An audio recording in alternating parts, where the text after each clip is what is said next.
Hello, everyone. How are you? We are great. We are very great. Many messages resonated in my mind since yesterday because it was outstanding. Today, thank you for joining us. Of course. Today, our first talk is featured by Jaromir Kovarik. Jaromir Kovarik is a researcher. Hi, Jaro, how are you? Jaro is a researcher. He is a associate professor in the economics department of the University of the Basque Country, and he is affiliate of Center for Economic Research and Graduate Education, Economic Institute in Prague, Czech Republic. He is an expert in social norms, social preferences, and of course, social networks. I think our audience is gonna enjoy his talk because organization as networks. Wow, I'm looking forward to hearing you, Yaro. It's your time. Okay, so thank you for the introduction. So hello, everybody. Good morning, good afternoon, depending on where you are in the world. So let me start with my talk.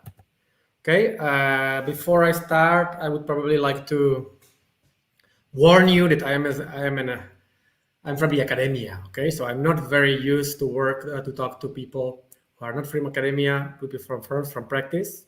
Obviously, this is very useful for us, so it's very important. So if there is anything in the work that is too complicated, please ask questions. Okay, I'll be very happy to explain. Maybe sometimes I assume that you know some things that you don't know, and so on. Okay, so what I'm going to talk about, okay, is again people. Okay, so this is a series of talk about people in firms. I call it organizations to be a little bit more general. Okay, so this is my talk is no different with respect to the others, but I'm going to change a little bit the perspective on how we look at the people in an organization. Okay, that is sort of the idea. Okay, and so what I will talk about is about hierarchies in firms. But we all know that firms have typical what we call formal hierarchies. We have the bosses, people below them, and people below these people, and so on and so on. I will be talking more about informal hierarchies. Okay, something I will call informal networks. To give you a general idea, this is roughly what I'm going to talk about. Okay, so what you have here is a sort of a picture of a formal hierarchy in black. Okay, there's this boss, there are two people below him, other people below these people, and so on and so on, so till the very to the lowest levels of the firm. We all know this exists. This is the typical structure, and this is what we call the formal hierarchy of a firm. Okay, what I would like to talk about is what is behind.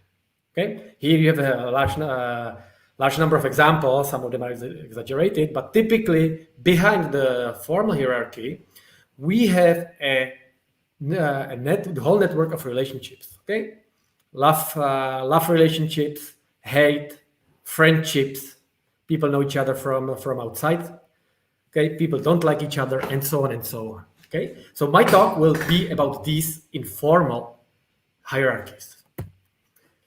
Okay, why do I care about them? Well, the organization, the formal hierarchies actually abstract from them. They mask relationships that are there. Okay, relationships in networks. Okay, and these relationships go typically well beyond the typical departments, functions, hierarchies of the firm.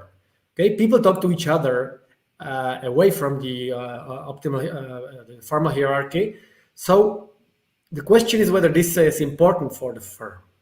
Okay, so these informal networks, okay, this will be simply a map of relationships of the employees of a firm, both within and across different divisions, departments. Okay, they typically play a role in the firm because they help to accomplish certain tasks. Okay, people socialize, but also people boycott each other. People sabotage certain things. Okay, these things happen there. Okay, and they are important because they typically channel how many things in the firm gets done, among other things. Okay, and this is very important, especially in larger firms, if in knowledge-intensive companies, and so on and so on. But they are typically ignored, okay, by the formal organization. Okay, so I care about them because they are there, they are important, they are ignored, and they can play a role. Okay, if they are manipulated or intervened, okay, optimally. Okay, they can help firm to improve the functioning. Okay, but how? Well, for example, by talking to the influential people, okay, or by connect people that should be connected, they are not, okay, and so on and so on. So this is an important question for the working of a firm. Okay, just to show you a visual example, what I have here is a real life example. It is the California-based computer company. I will not use typically names because these are typically anonymous real life cases. Okay, what I have on the left is the formal organization. Okay, we have the CEO, leaders who has below him 4 departments. Okay, and I will talk a lot about the department where Calder is the boss. Okay, very simple structure. Well, so what we did, what was done in this firm, so people elicited the network of who asked for advice to who. So what I have on the left is the formal chart. What I have on the right is actually the advice network. So this is what I would like to talk about. Okay, I would like to, so for the moment, I would just like you to have a look and see the difference.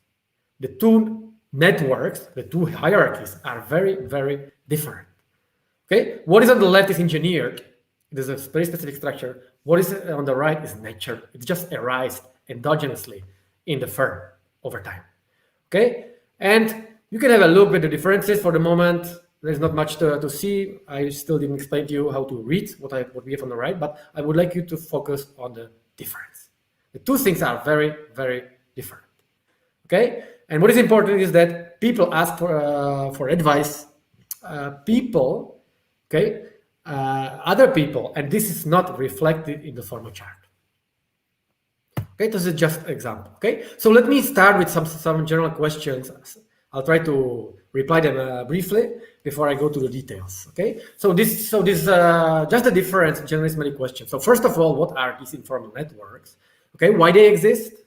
Are they good or bad? Okay, should we fight them or should we promote them? Okay, and how they differ from the former hierarchies. Okay, so these are the things I would like to talk about a little bit in this talk. Okay, I will not be that brief, but let me go through it. Okay, so what are they? They are simple networks that reflect the relationship between different people. Okay, and they are complicated. So we can just use some maps, and this is what I will do later on. Okay, what is important is that these networks can reflect different relationships. Okay, and once again, I have an example, and once again, let me focus on Calder. Okay, and look at the position of Calder on the left. So this is the advice network. And if you have a look, many people ask Calder for advice. So Calder is very central in this advice network. However, if we ask people who they trust in the firm, you look at Calder again, he's on the left, on the right graph. And Calder is actually very peripheral in the trust networks. So Calder is important for the functioning of people from the technical perspective, while from the trust perspective, he's very peripheral. People don't trust him much. Okay, so this is an important thing. Okay, I can tell you who was Calder. Calder is a very technical, very technically skilled individual. He understood a lot the functioning of the firm, but he wasn't very socially skilled. Okay, and we can see this on this network. So people ask him for technical stuff. People discuss firm functioning with him, but when it comes to trust, people don't talk to him that much. Okay, so these are important things that a manager should know if he wants to know what happens in the firm. Okay, well, what are they? They are these networks. They are there, and what is important is that they are natural. There is nothing we can do about them. Okay, they are very standard social phenomena.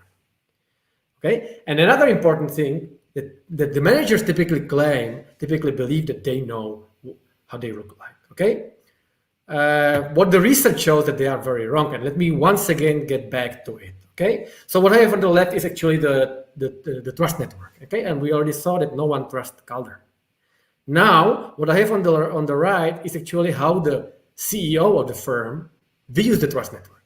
And actually, CEO believes that Calder is very important in the trust networks. Okay, I don't have to tell that he was very wrong, right? And in fact, I told you, Calder was actually was an individual with not good social skills. And what I have on the bottom actually is how Calder views the trust network in the firm. Okay, very extreme. Actually, Calder believes there is no trust in the firm. He actually believes that there are only two individuals in the firm who trust each other. Okay, not surprisingly, these two individuals are in his division. Okay, so people believe that they know what's going on in their firm behind the formal chart, but typically they don't. Okay, and there is a large research on that showing that this is actually a general tendency. Okay, why they exist? Well, they exist because we are social and emotional animals. That's the only reason. Okay, we talk to each other, we befriend each other, we don't like others. Okay, we need to complain. Okay, we need to talk, and so on and so on. Okay, so it's a very natural. Okay, there's nothing we can do about that. When they appear, mostly, well, typically they strive when there is something wrong about the formal hierarchy. Okay, or when there is something wrong about leadership.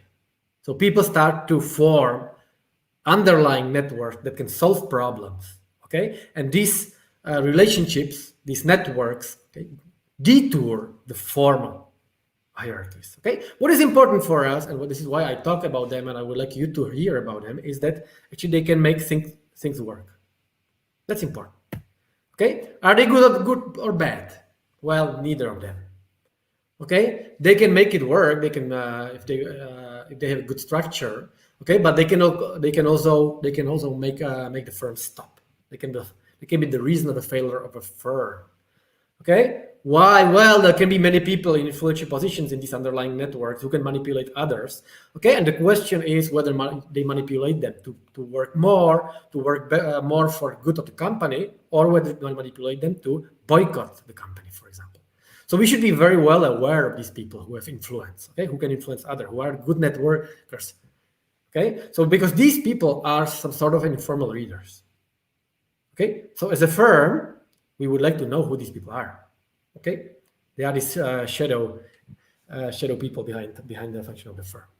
Okay, once again, I will insist on that. Look, these networks cannot be abolished. They are there. They will always be there. We cannot prohibit them. Okay, but we can manipulate them. Okay, we can use them. Okay, to benefit the firm. So this is a good news. That's why we care about them. Okay. Well, how they differ from the former hierarchies, and actually you already were able to see that in the previous cases, in the previous graphs. Well, rather than like hierarchies, they look like networks. Okay, this is probably the main difference. The nice thing about them, or maybe the surprising thing about them, is they actually look pretty much as other what we call social networks, meaning a friendships network, even a romance network, or networks of scientific collaborations. So if we want to understand them, we need to use what we call network analysis, and I'll get to that in a second. Okay, these networks can have different properties, and let me skip it, and I'll get to that in a second. Okay, what is important is that these different properties play different roles, and they can stimulate different, and on purpose I put here different behaviors or even misbehaviors. So we have to be careful about how these informal networks look in our organization, in our firm. Okay, so let me talk a little bit about how we describe them. Okay, how we do it, we use what is a field which we call network analysis. Okay, so learning how to map these social links and describe them can actually help managers, owners of firms, okay, and large organizations actually to exploit them. Okay, so this network analysis, what it does is to translate all these bilateral relationships or even multilateral relationships into a map, something I already showed you, and I'll show you more. Okay, and certain properties which we can talk about and which we can manipulate. Okay, typically in firms or in this type of informal firm networks, there are three most important characteristics, important type of relationship: advice networks, trust networks, and communication networks. Okay, these are important. I will not go into the detail. I will actually abstract from this from now on, but just to show you that there is a lot of work on that, and we have a good understanding of what's going on. Okay, but I will abstract from the type of links. I will just talk about networks. Okay, and I will talk about some several examples, case studies, or studies that actually show how managers can and do, okay, use these networks in their advantage, okay, in different ways. And I'll get to that in part 4 of this talk. Okay, maybe one practical question if you ask, look, okay, interesting, but how can I how can I elicit these networks? How can I get them? Well, it's not very complicated actually. Okay, typically, the practitioners, researchers, okay, where I will include myself, what we do, we use surveys and we ask questions like, whom do you talk to every day? Whom do you have lunch with? With whom do you go for help or advice? And these type of questions, okay? We ask this everybody, and we can just, once we have the information from all the firm, we can just generate this map of these bilateral relationships, okay? And once again, as I talk, I will abstract from the types of links, and I will abstract from these elicitation issues, okay? So let me assume that we have this network, okay, for some type of relationships, and let me talk about this. So before I get to these case studies, several examples I will talk about, let me give you a very brief, very short background on network analysis. Okay, I will go fast through it. I will not explain. I will not be technical. So if you have questions at the end, please ask me. However, it's very easy to find most of these things I will talk about online just by Googling them out. So let me just give you a very brief crash course on the networks. Okay, so what is a network? Well, network is a perspective, simple visual graphical perspective on a system. In our case, group of people in a firm. Okay, where I represent people as points and relationships as lines. Okay, this is a relatively simple thing, something like this. Okay, this is just an example where I have 5 individuals, these dots. Okay, we call them nodes, vertices, agents, people. Okay, and there are relationships among them, which we call edges, arcs, links. I will mostly talk about people, nodes, and links. Okay, this is so I will talk about firm networks. So I will not generalize these things. However, we can present as networks many other things, such as firms, countries, central banks, but also animals, neurons in the brain, and so on, and then map the relationships among them. Okay, using different types of relationships. Just a few examples. What I have here are just what I have on the left is a friendship networks among 300 undergraduates in a university. You can see this is a very complex thing, very complex map, but this is how it looks like.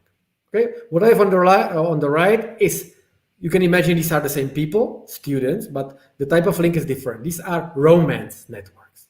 So you can see that we can have 2 different types of networks among the same people, and they can have somehow different structure. Okay. Other example.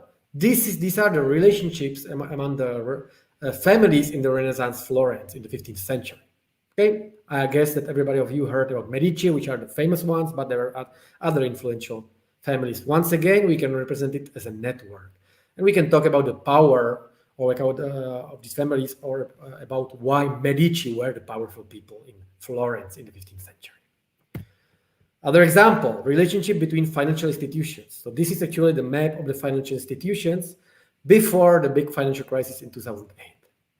Okay, in fact, you can have a look who are the key players who got bankrupt and so on to understand one of the reasons for why we actually had a big financial crash over a decade ago.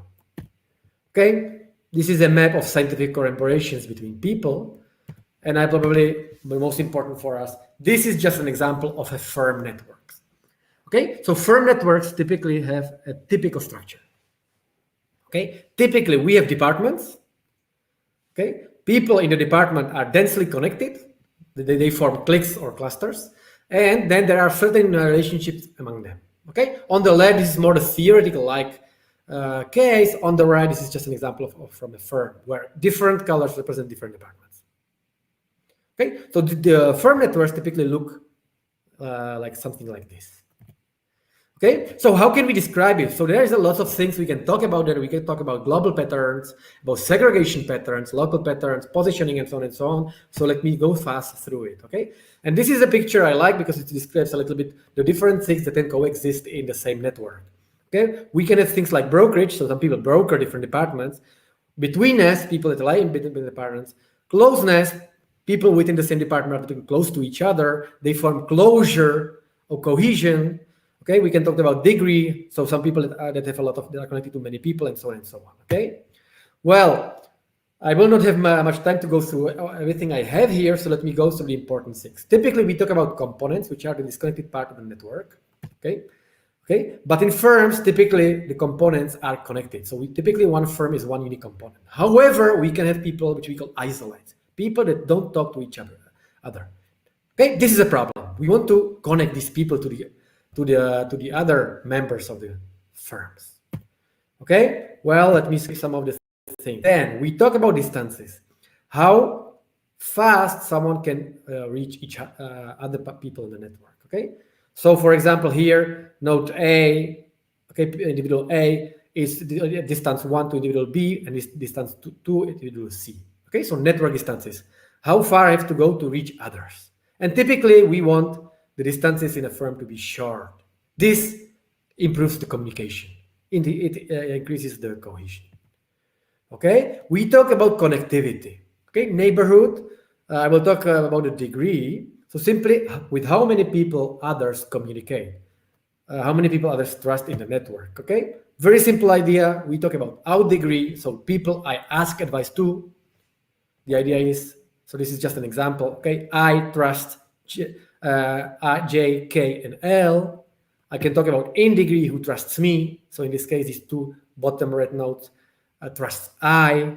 Okay, I can talk about reciprocal degree or simply the total degree. Very simple thing. Okay, so I talk about how many people with how many people I'm connected. Okay, important thing is actually how this degree distribution is distributed in the society. So we can have very homogeneous connectivity or extreme hierarchy in this connectivity. Okay, none of them is actually good in a firm. We typically want to have something in between. However, real life networks are typically very hierarchical. What it means that we have a very hierarchical formal structure, but we also have a very hierarchical informal structures in these underlying informal networks. Okay, this leads us to the typical terms, things like hubs, stars, influencers, brokers. Okay, these are important players in the firm networks. Okay, and they exist in these informal networks. We would like to know them and actually use them. Okay, I have several things that I have to skip for timing. It was just idea of showing you. Okay, other important feature of network is cohesion.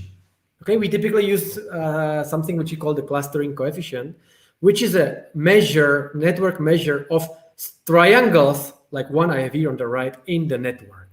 This triangle reflects that we have triples of friends. Okay, it is an example where I is friend of J is friend of K, and K is mutually friend. These triangles generates clusters of people who trust each other, who talk to each other a lot. So with the clustering coefficient, we measure the frequency of these people. Okay, so this is just an example, but let me just show you this example. This is an example of a friendship networks, and you can see that there is a lot of these small triangles and even squares in this network. So high clustering, high cohesion is how local cohesion is an important feature of social networks. We need this because these people in these clusters trust each other, coordinate each other very well. We would like the firm networks to have high cohesion. Okay, and the other thing, let me skip this, probably I will go to segregation. Typical feature of the social networks is segregation. Typically similar people are friends to similar people. Okay, very common things in friendship networks. blacks are friends with blacks and whites are friends with X. Okay, it's important. It's also not only happening with race, gender, and so on. It also happens in psychological features of people. So it's important. And crucially, in firm networks, typically people from the same department stick with people in the same department. And this, if this is too extreme, it's bad for the firm because there is not enough cross-departmental trust, communication, cohesion. So this is another feature that is very important. Things, okay? Once again, let me go. I told you that I probably have too much material. Okay, and let me talk about last, positioning. Important issues. We talked about degree and clustering. So degree means that some people are very well connected. Clustering is that some people have dense neighborhoods, dense cohesive neighborhoods. And let me talk about centralities. This is an important thing. Okay, degree is problematic. Okay, in this example, you can see two yellow nodes who have the same degree, but clearly the node on the left is more central in the global network than the node on the right.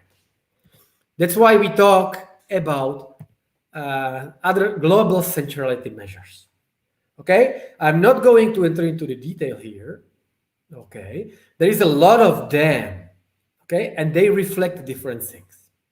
So let me just briefly mention one class of centrality measures is what we call eigenvector centrality measures. Okay, this is a technical term, technical thing, but the idea is very simple. With these centrality measures, people are central if they are connected to important people.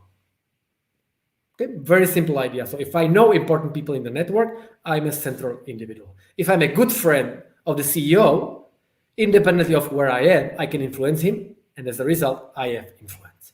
Okay, I'm not the best example of one. This measure is actually the Google page rank. This is the reason why Google is one of the largest firms on the firm, because they have a measure based on this idea to search through internet. Okay, but this is one centrality measure. This is widely used in applications. Okay, forget about the technical part behind that. It's very easy to compute it with computer softwares. Just the idea is that I'm influential if I am connected to influential people. Okay, and you can see in this very small example that actually already changes the things. The two yellow nodes now have a very different global centrality if we use this measure. Okay, and some other nodes are more connected, less connected, and so on and so on. Other important centrality measure is being close to others. We call it closeness or reach. Okay, for example, here Medici have an important role because they are close to others, but other families are actually close to others in this family Florence network. Okay, and the large centrality measure, which is important for a brokerage, is what we call betweenness. How important I am if some different people in the network want to reach different people in the network. So this is sort of a measure of intermediation of brokerage of people in the network. Okay, we call it betweenness because I'm in between people. Okay, once again, there is a formula for that, easy to compute with computers. This is actually why the Medici were important in the Florence. They were important mediators. Okay, so here you have a historical example of what's going on. Okay, so different perspectives on how to measure centrality. Degree is a local measure centrality, and which only looks at the neighborhoods, and then we have a global centrality measures reflecting different things. And you have to tell me what you want to measure to tell you who is important. Okay, let me skip the examples. So let me I have roughly 10 minutes. So let me talk to you about several examples showing that this actually matters. Okay, so let me talk about network brokerage. Okay, let me talk about how my position leads to my success at the individual level. Okay, so the idea of brokerage. Okay, at the top here you can see broker. Broker is a very simple idea. Okay, I'm a broker between different people. In networks, it's a little bit more complex than if we talk about standard definition of brokerage. So network brokerage is a little bit more complicated. But the idea is similar. Okay, on the left you can see a broker, someone who creates brokerage between different departments. In complex networks, something we have here on the right, it's a little bit more complex, but still there are people that are more likely to lie in between different groups of people. So let me just talk about this. So remember these firm networks, we have different departments, and some people who talk more than others with people from different departments. These are the brokers. Okay, So why they're important? Well, they're influential. They influence different departments. Okay, they knit together different parts of the network so they can hear information from different departments. Okay, they have a better perspective on what's going on in the whole network because they know more parts of the network. Okay, so if we can talk to these people, we can work with these people, well, it's a great idea, right? We can influence what happens in the firm. However, well, it's not that easy. It's not that easy to find them. Look, these are informal networks, and typically we confuse them with what we call mediators. So some people are consulted a lot, but it doesn't mean they can broker the change. Okay, the other problem of brokers is that they are unstable. Many people want to be brokers. Okay, we have a different idea, which is the structural holes. Actually, some departments are not connected, meaning that there are holes in the network that could be filled by brokers. So this is just the contrary idea, what we call structural hole. So you can think about brokerage as the opposite of structural hole. Okay, the hole is where the broker is missing. However, just why is it important? Well, I will talk about a book actually of Burt, who is the guy who came up with this idea of brokerage in networks. Okay, so he has this book where he summarizes the 30 years of his work, of his field work. Okay, he has a large amount of data on firms, about networks in the firms, and who is broker and who is not. Okay, and all this large amount of data, he has several conclusions, which I have actually written here somewhere. What he observes is that the more likely you are a broker, the more likely you are promoted, the higher is your salary, the more likely your ideas are accepted, and so on and so on. Okay. In sum, this 30 years of data collection shows that people that are brokers in their firms are much more successful in most of the terms that you can imagine. Okay. Probably even the most important for most of the people, money. They earn higher wages. However, from the firm perspective, it's important because their ideas are typically accepted and realized. Okay, so this is important. It's important to know who are brokers. In fact, this idea has been studied at the level of regions and countries, and it still works. Countries or regions that broker more other countries or regions are actually richer. Okay, so it's this idea is more general than just the level of firms. Okay, and there is a book about that. If you're interested, you can just read the book of Burt. Okay, let me talk to you about another case, very simple thing. This is a real life case with network intervention. Okay, so this is a real life case performed by one of the largest consulting firm, McKinsey company. Okay, and they were asked by the world leading designer of manufacturer of office products in the US, okay, to restructure their firm because they had a problem of coordination across departments, and actually it led to customer complaints. Okay, so what they did? Well, first of all, what they decided, because they realized that the departments are too disconnected, they created office-free spaces. Okay, this doesn't work. Why? Well, there was this informal network, but the fact that people are now in office-free space doesn't change this underlying network. What you have to do is to do something with the network. People are already friends with some other people, and it's not going to change just because of now I have a space and I see the others. You have to simulate this more. Okay, so what they did was now, first of all, to elicit these networks. So they were able to observe this underlying informal hierarchy in the network. Okay, so this is what they do. So they now, instead of only opening the offices, what they did is actually they restructured the people, put in the open offices some concrete people, put away other people. Okay, so they redistributed the people so that they forced some people to interact. Okay, idea very simple. They looked at people that were important for projects, for different projects. They put them together, people from the same project. Okay, employees are now working on a high-end strategic project, actually were sitting on strategic positions in that. And there was a specific focus on brokers. Obviously, brokers were sitting on the right place. Result, this is just a network visualization of the result. Before, the network were actually very fractionalized, polarized, okay? While after all this intervention, what happened? Well, high connectivity, much higher connectivity in the whole firm, much higher centrality, okay, much more cohesion and much small distances. So this is the result in network terminology. What was the result in other terms? Well, 50% increase in connectivity and communication. Customer reports improved a great deal. Now customers are actually very happy what happened. And the important thing from the perspective, higher profits. Okay. So this was an example of a network intervention. Okay, let me go very briefly through comparison across different organizations. Okay, so how the network across firms determines how good firms do.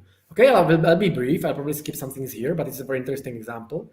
Okay, let me talk about a property which is called small world property, meaning, as I mentioned, firms typically have these densely connected departments. There is high local clustering and short distances because we have these shortcuts between the departments. We call this small world property. This is a typical feature of these firm networks. Okay, so there was a study made by Brian and Spiro, okay, who hypothesized, look, there will be optimal level of this small-worldness. Okay, however, to have data on many companies is complicated. So what they did, they used Broadway musical. I don't know how familiar you are with Broadway musicals, but Broadway musical is typically created by 5 individuals. Okay, producer, composer, librettist, and so on, director. So they form a network of collaborators. And then different composers or different librettists work on different projects. This generates a network, something you have here on the left, on the bottom left. So this is a sort of a network where different people work on different projects. Okay, so this is a network where we have small departments interconnected somehow because some people work on different projects. Okay, and what they tested is whether having the teams too disconnected or too connected is bad. Why? Well, too disconnected means that there is no collaboration across, so there is no interchange of ideas across departments, if I phrase this way. While on the right, if it's too connection, there are no novel information. Everybody knows the same thing. So what I claim that the in-between case where new ideas emerge in different departments and then they travel somehow in an optimal way is the ideal thing. What do they observe? That yes, this is the case. Okay, the financial success of the different Broadway musicals, okay, was correlated with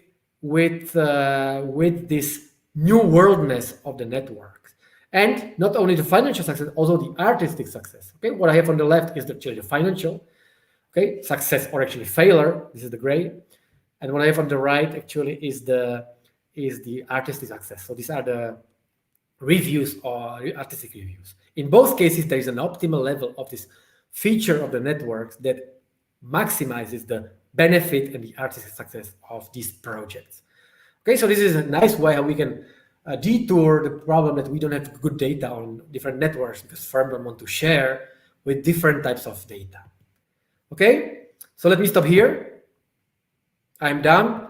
Let me just conclude very briefly. Well, we have these informal networks behind that. Okay, they look pretty much like a networks and they are important. Okay, they have different properties. Okay, and these properties determine how well firms do. Okay, they can lead to success or failure.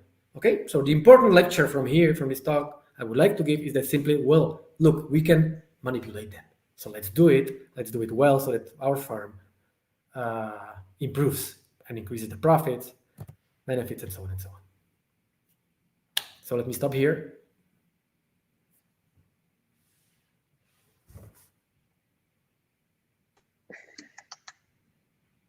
So, yes, I am the show. Thank you very much, Jaro, for the effort to summarize all the knowledge. Thank you, and I apologize. I have too much information.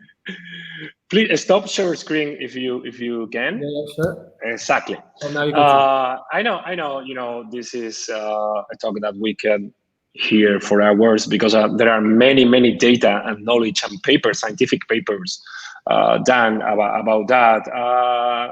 Hope our audience enjoyed this talk, because there are many implications for organizations, and probably everybody is thinking about the informal networks in their heads, thinking about, okay, this is influential, this is not, these kind of things, but we need data to improve, our organizations. Jaru, thank you very much. We are going to ask you some questions. Please, our audience, put the question in the chat box if you have any. The first is, you didn't enter into it, but are job-related task, help, advice, and leisure-related have lunch, talk to, relationship networks typically different in organizations? Well, so the answer is no. So there is a great overlap between these leisure-related or the professional things. Okay, naturally, the leisure-related lead to this professional, right? So I play tennis with John. Okay, he's in a different department, but then I call him, and vice versa. Yeah. I am in a department with Jack. Okay, we talk a lot, and then we start to play tennis. So there is a large overlap, and it's sometimes very complicated to distinguish, to separate these things. So yes, probably they are closely related. Yeah, probably the main conclusion is we can treat them like isolated networks. We should work. So we could at the same time operate with different networks, as I showed you before: advice, trust, lunch, hate, and then if you are enemies, and so on and so on. Yeah. And we want a global picture. We need a way how to put all things together. That's roughly the idea. Yeah. Brilliant. The second question is, how many different individual centrality measures are there? Just curiosity. Many? Probably thousands. Oh my gosh. Probably thousands. But if we would like to know about the important measures, we might talk about 10. 10. Roughly okay. 10. You can name some of them? I really mentioned the most important ones. Okay, so local one, okay, which is the connectivity. This is something we understand very well, right? So my friend is the popular guy.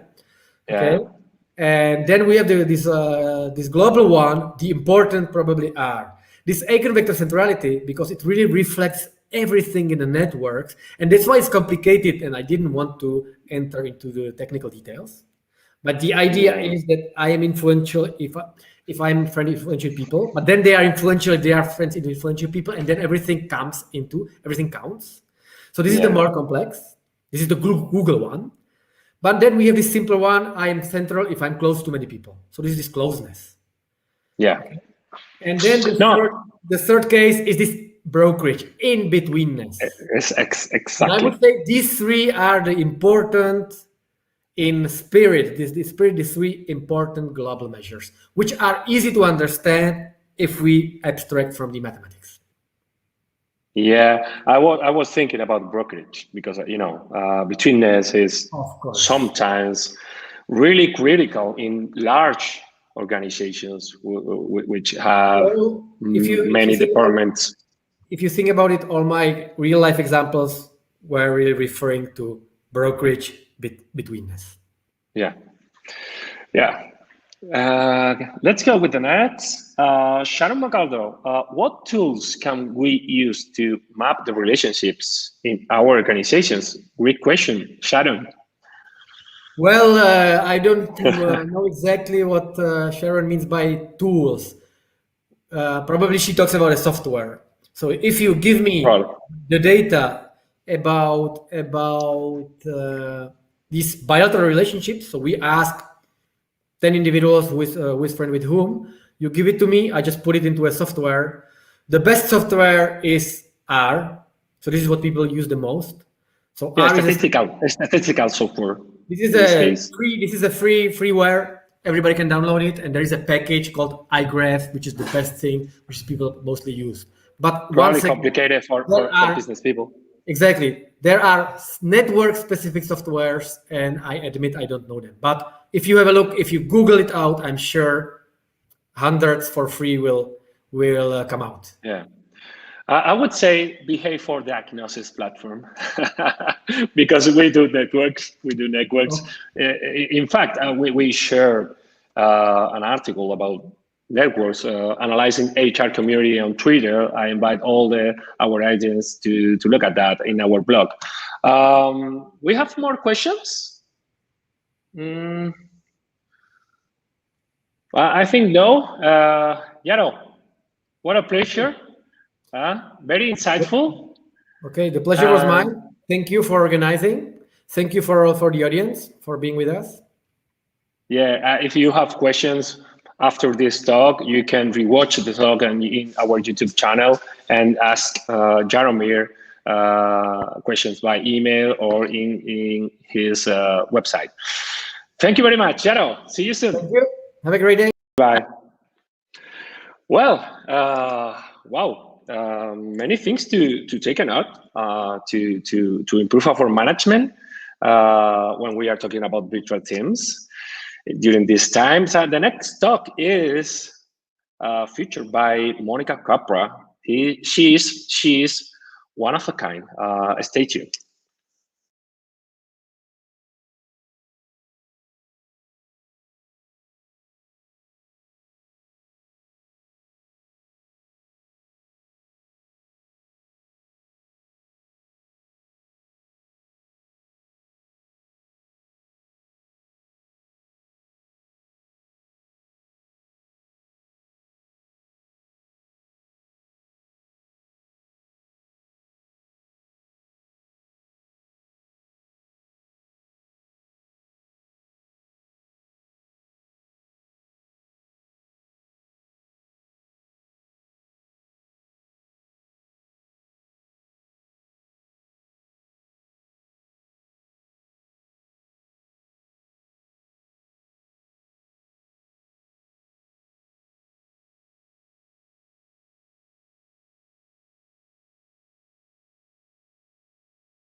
Hello again. Sorry for the delay. We were solving some technical issues, but thanks God, yeah, they are solved. Let's go with our next speaker. She's probably one of the most talented researchers in the world in the field of behavioral economics. Monica Capra is a professor in the Department of Economic Sciences at Claremont Graduate University. Before joining this university, Dr. Capra taught at Emory University in Atlanta, where she started cross-disciplinary collaborations with psychologists and neuroscientists. Her areas of interest are experimental economics, behavioral economics, and neuroeconomics. She is one of a kind. Welcome, Monica. Well, how are you? Fine, thank you. Thank you so much. It's a pleasure to be here. I'm very excited. It is a great opportunity to get the two different communities, the community of human resources and the behavioral economists together. That is great. Your time. Thank you, Frank, for coordinating and organizing this summit. To begin with, can you please let me know if you can hear me well? Yeah, we can hear you very well. Yes. Great. Okay. So today I will talk about prosocial behaviors and prosocial incentives.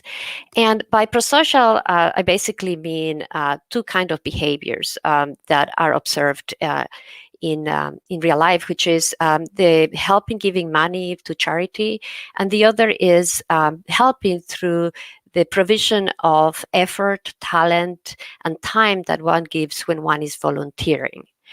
And so to just let you know how important these prosocial behaviors are, according to some statistics, in 2019, in the US, charitable donations added to about $450 billion in 2019.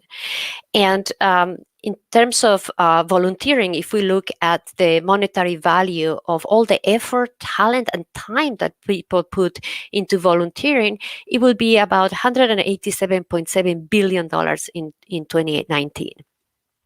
So to put these numbers into perspective, we are talking about 2% of GDP, annual GDP, is actually is basically similar to how much people gave to charity. And a little bit less than 1% of GDP is the monetary value of volunteering. So what it tells you is that there is an enormous value in how people actually help each other or help charity. Sorry, Monica. Are you sharing your screen? The great kind of macro level value of prosociality, we know that within organizations that when individuals are allowed to help others through charitable donations. Hello? Are you sharing your screen or not? Your presentation? We can see the slides if you have. In the down bottom, you can click share screen, and probably we can see the presentation.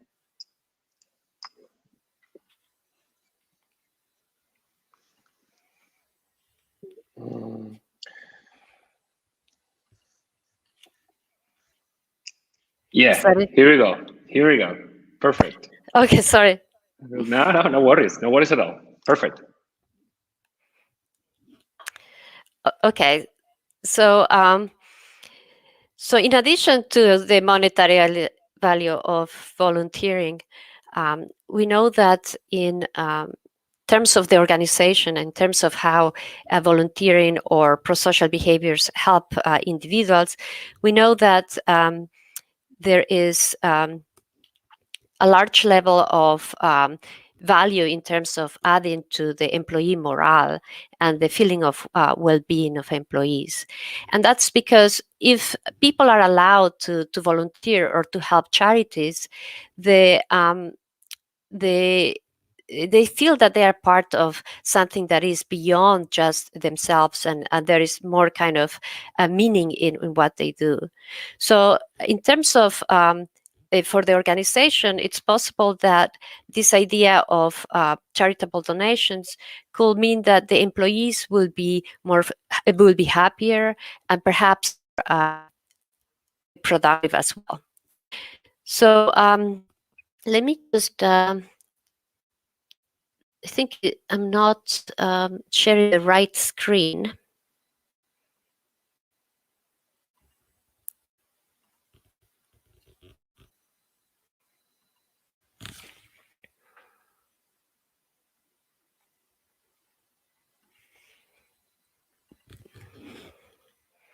All right, there we go.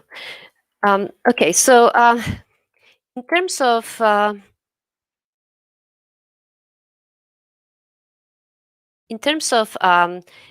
this the presentation that I will provide today, we are going to talk about a set of experiments that we have done together with some of my colleagues on the importance of identifying how we could generate incentives for people to volunteer. Now, if you think about it, it's people do want to volunteer, but sometimes it is difficult in terms of finding time and so on. So one idea that we have is it possible that if we allow people flexibility in terms of when they can provide their effort, will we be able to observe more volunteering? And so what we do is we come up with two broad questions that we want to answer. One is, how can we get people to volunteer more reliably? And the second is, can we use donations to motivate employees to improve performance? So here I'm going to talk about three experiments that we have done. One is an experiment where we allow people to either volunteer today or postpone their volunteering for the next time. And this is done with Amazon Mechanical Turk workers. And if you're not familiar with that, basically MTurk workers, Amazon has a platform where people can fill out surveys, answer some questions, and they are compensated for their time. So in these experiments, we use Amazon Mechanical Turk workers as our participants in the experiments. And in the first experiment, we asked individuals, we want to know if getting more flexibility in terms when they could volunteer will increase their volunteering. So we have the idea is that if you're asked to volunteer, let's say, okay, Monica, can you help us do something? And I might say, well, I don't have time. But if I'm allowed to allocate my volunteering time in a time when I do have time, then I will do it. So on the other hand, it's not clear that more flexibility can actually lead to more volunteering, because we can have people who say, oh, no, I cannot do this today, but I will do it tomorrow, to actually find excuses to say that they couldn't do it tomorrow. Okay, so it's from the point of view of predicting how one will behave with more flexibility. Intuitively, you will say, yes, volunteering should go up, but there's different forces that can push to one way or the other. The second is about identifying the characteristics of the individuals who are more likely to volunteer, or to pledge actually to volunteer, or to prevent reneging on a promise to volunteer. And the third is has to do with using prosocial incentives to motivate employees in an organization to actually work harder and perhaps accomplish their tasks efficiently. So I'm going to start with the first one. So in this experiment, we actually have in our experimental design is the following. We have individuals who will participate in different ways, day 1 and day 4. Okay, and they fill out surveys, they answer questions, and they're given an option to whether if continue filling surveys, but they will not be compensated for additional surveys. Instead, the money will be given to a charity, which will be one of the GiveWell charities which is GiveWell is a kind of umbrella of many charities. So what the way in which we introduce volunteering in this setting is that we allow people to opt into answering additional questions, but they will not be compensated. A charity will be compensated. So that's how we added volunteering in our MTurk experiments. So they participated in 2 days. In the first day, they were randomly assigned to 4 different treatments. In one treatment, volunteer now. So volunteers had to decide whether they wanted to volunteer or not. So fill out the survey or not. Volunteer later, they actually were given the option to pledge, to make a pledge to volunteer in the future.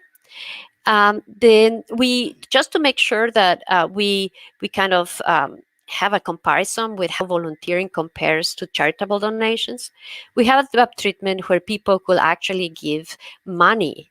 And then we wanted to compare how volunteering with the monetary equivalent of time will be different.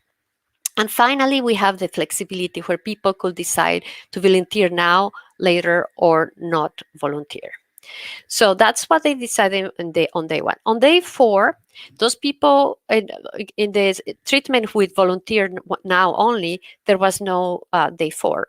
But in the other treatments, they were given the option to confirm their pledge. So if in one experiment, if one individual, let's say, said, yes, I pledge to volunteer, they could either say yes or no to that pledge. Okay. So again, so we have different treatments. We have volunteering treatments. We have one monetary treatment, and they differ with respect to whether people could volunteer now, volunteer in the future, or choose whether to volunteer now or the future. So our theoretical framework that helps us identify how people should be expected to behave. It's based on a lot of previous research in behavioral economics. But just to kind of give you a broad idea, the different motives for volunteering or not had to do with one concept called warm glow. So warm glow has to do with the feeling of how you feel when you do something that is good. So not only do we want to be good, but we also want to do good. And then that feels good, you feel kind of proud and happy and saintly. The other is rejection cause. So why would people say, okay, if volunteer? They might feel that when somebody asks you to do something for somebody else, you feel bad about saying no. So that's another force that can explain volunteering. And the other is, or the lack of volunteering, is that you want to volunteer. Let's say you have high warm glow. You want to feel saintly, but you don't have time. So participation costs may prevent you from volunteering. So we can think of these 3 things as being forces that will lead people to volunteer, pledge to volunteer, or confirm or not, or renege on their pledges. And they work in different directions. So let's see one of the first results. So this is comparing the cases where people can volunteer their time versus when people can donate money. And so on the x-axis, you have the 2 different groups. This has to do comparing pledges. So people make pledges to volunteer in the future. And you can see that the donation rate of the group that has the option to give money is much lower compared to the donation rates when people can donate time or effort and talent. So this can be explained by the idea that warm glow, the feeling of good, is higher when people volunteer. So in organizations, if you would like to generate this kind of prosocial motives for giving within your organization, you might think about doing this allowing people to volunteer, because it really generates a bigger warm glow, a bigger kind of feeling of satisfaction. Okay, now donation rates, if we compare the situation where we have more flexibility, that would be group 3. So this is the donation rate when we have more flexibility compared to the, let's say, group 1, where people are asked, do you donate now, yes or no, or you pledge, yes or no. So we could see that although there's slightly more donations in more flexibility, the differences are not statistically significant. So here is again, so giving people more flexibility does not necessarily lead to more donations. So what's going on? So on day 1, people were allowed to either to say yes or no to either donating, a pledge to donate, okay, or a pledge to donate. So when they say no, I'm not going to donate, so that's what we call rejection. So outright rejections are much higher when people don't have any flexibility and ask now. But they're lower for group 3 when they could say, oh, well, I may donate in the future, but in the future I could say no. So what we are seeing is that people who have flexibility, it may be true that they will say, okay, I can donate in the future because I have more time and I can do a better job. But also they're giving themselves flexibility or license to renege on a promise to donate. So this is kind of giving them a wiggle room. So these will be people who, so the rejection rates are lower, but it's possible that the overall donation rates are not necessarily higher, because people are actually promising to volunteer and then with the idea that they will change their minds and not volunteer. So exactly that's what we observe if we look at the renege rates. So comparing the when we have more flexibility, the rate at which people change their mind, so they make a pledge to volunteer, but then they say, no, is higher when they have more flexibility. And again, the reason is that what's going on is that people with those who say, yes, I volunteer, but perhaps didn't really, they did so because they felt bad about saying no initially. Then once the future arrives, then they can find perhaps excuses to say no. Oh, I thought I was going to have time, but I didn't. So if somebody says, oh, can you help me move?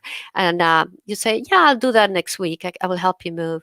And the next week arrives and you're like, yes, I meant to do it, but I forgot. Life it's complicated, whatever. So you can have this wiggle room in order to kind of change your mind. Okay, so what we can say is that when we are thinking about volunteering is really useful to have within an organization. It can really lead the employees to feel better, enhance well-being, enhance a sense of loyalty towards the organization, and so on.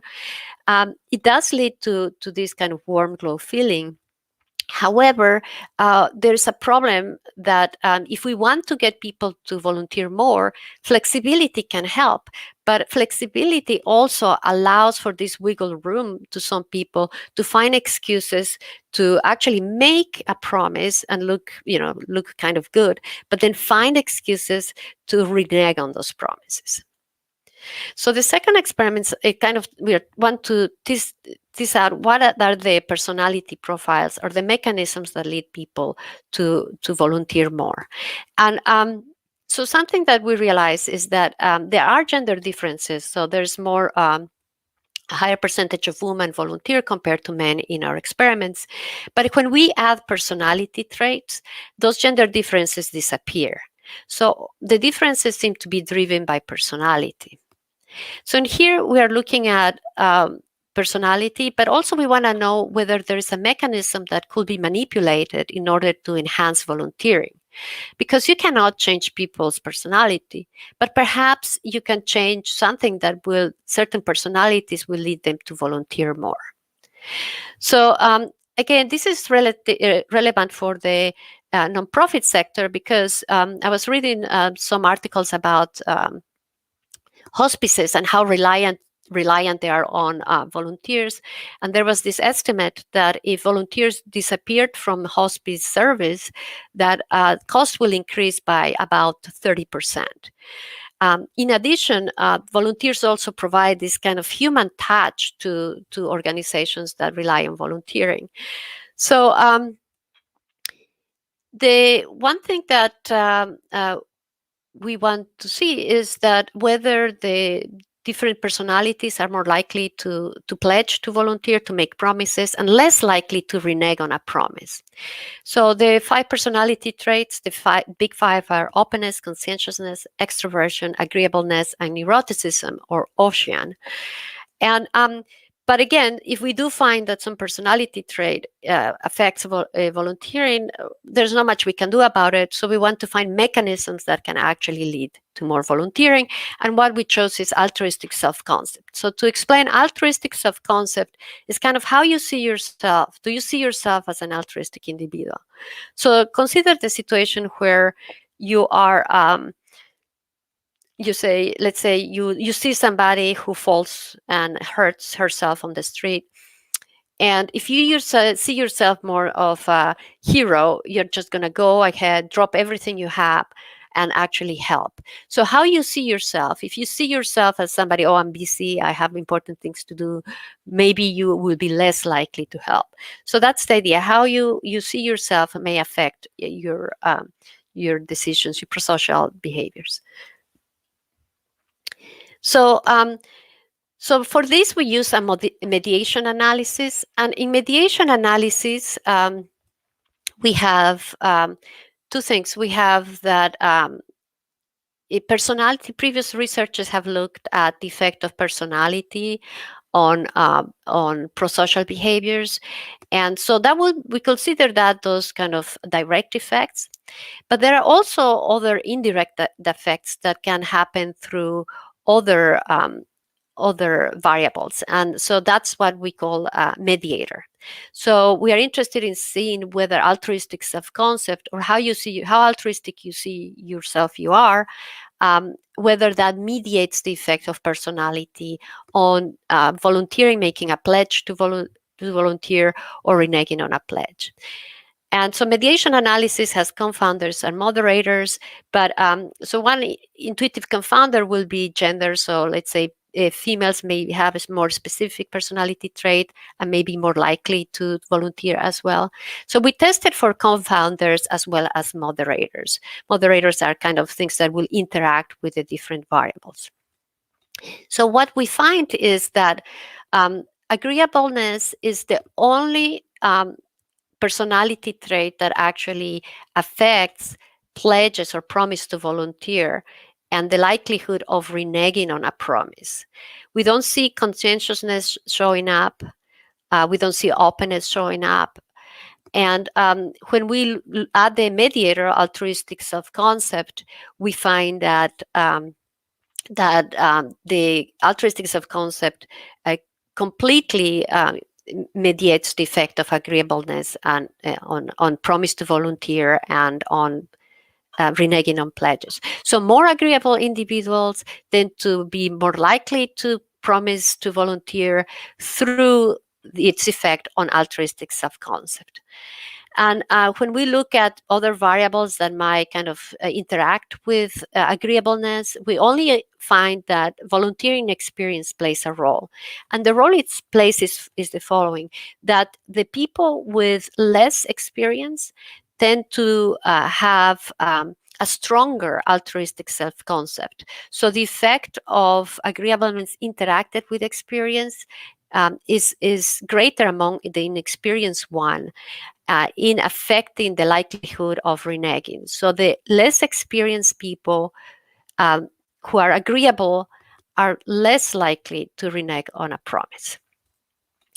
So just to review, what we find is that only agreeableness, not conscientiousness, not openness, influences helpfulness and reliability. You can think of pledges as being helpfulness, and reliability can be, and the willingness to confirm a pledge is reliability. So we can see that only agreeableness affects helpfulness and reliability of volunteers through its effect on altruistic self-concept. So why is this important again? Altruistic self-concept can be manipulated. It could be made salient or silent. So for example, for a practitioner interested in increasing, let's say if you're a nonprofit organization, heavily relies on volunteers, you could give them a personality test, and then the agreeable individuals, if you can use a kind of priming into making them remember the times in which they volunteer or make their altruistic self-image salient, that will tend to improve helpfulness and reliability. So finally, we have the third experiment, and this has to do with using prosocial incentives to get people to achieve goals. So this is actually work by my student Yusin Su, and he is interested in motivating employees in the workplace. So what he does is that he looks at, again, Amazon Mechanical Turk workers, and these are individuals who fill out surveys and do experiments, and they're compensated for that through the platform that Amazon provides. And so in this case, he has experiments with 2 rounds. In one round, the workers have to fulfill 100 tasks in 10 minutes. And in the second round, the employees, the workers set their own goals in terms of how many tasks they would like to complete within 10 minutes. And the kind of tasks he uses are encrypting tasks. So for example, here we have encrypt the word VRT. So in this case, the answer will be 60, 75, 98, because V is 60, R is 75, and T is 98. So the main difference across the treatments test is what happens in round 2. So there is one treatment in which the bonus there is a bonus given to the employees if a goal is achieved, and the bonus is just money. And the other is donation to a charity if the goal is achieved. So the money does not go to the Amazon Mechanical Turk worker; it goes actually to a charity. And so the things that are measured is comparing the different groups, those who are given monetary bonus versus the charitable donation, is to see if these different groups have the same number of tasks completed and how accurate they were in the encrypting task. So so here is a graph of the results. So the first one, is the control. It has the C label. And so you can see that the darker bar represents the round 1 correct answers, and the lighter bar represents the second round correct answers. So it's you can see that in the control, when there are no monetary or prosocial incentives, there's no difference in round 1 and round 2.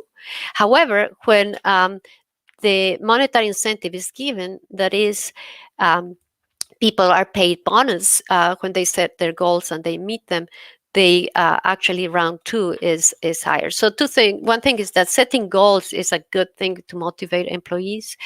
But what's interesting is that when you compensate them with a prosocial incentive, they're pretty effective as well. And although statistically not too different, but they're as good, at least as good as the monetary incentives.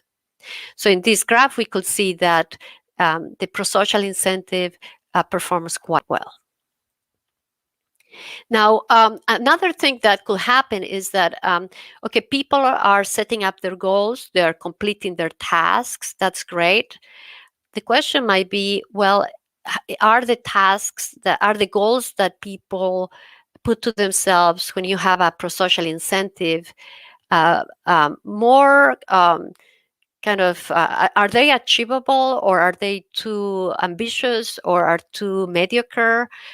Is there an effect on how achievable the goals are? And what we can see in here, we have the x-axis represents the round two goal that the subjects set, and the y-axis represents the round two task completed. And we can see that in the prosocial incentive, we have achievable goals, and they're a little bit higher than the monetary incentives, but they're still achievable. So there is no kind of sacrifice in terms of people being too mediocre or too ambitious when you have those tasks motivated with prosocial incentives. So again, just to kind of highlight, so in the dots that are highlighted in yellow, we have somebody who set up a goal of 100, but only accomplished less, about 25. So that would be a case where this goal is too ambitious for the individual versus what the individual can achieve. But what we observe is that in generally speaking, that these prosocial incentives generate these higher but achievable goals.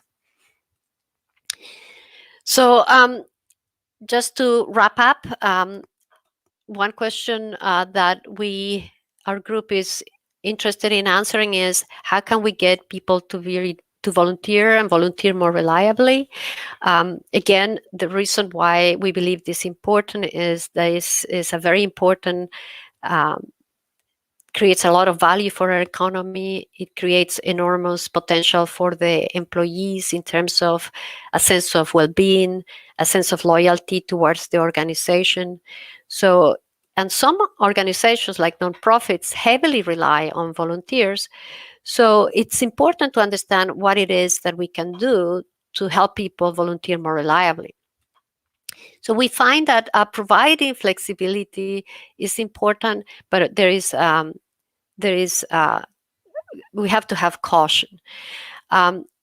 It is important to kind of combine flexibility with some cost of reneging, because flexibility not only will reduce your transaction cost of when it is that you volunteer, but it also will give you wiggle room to renege on pledges.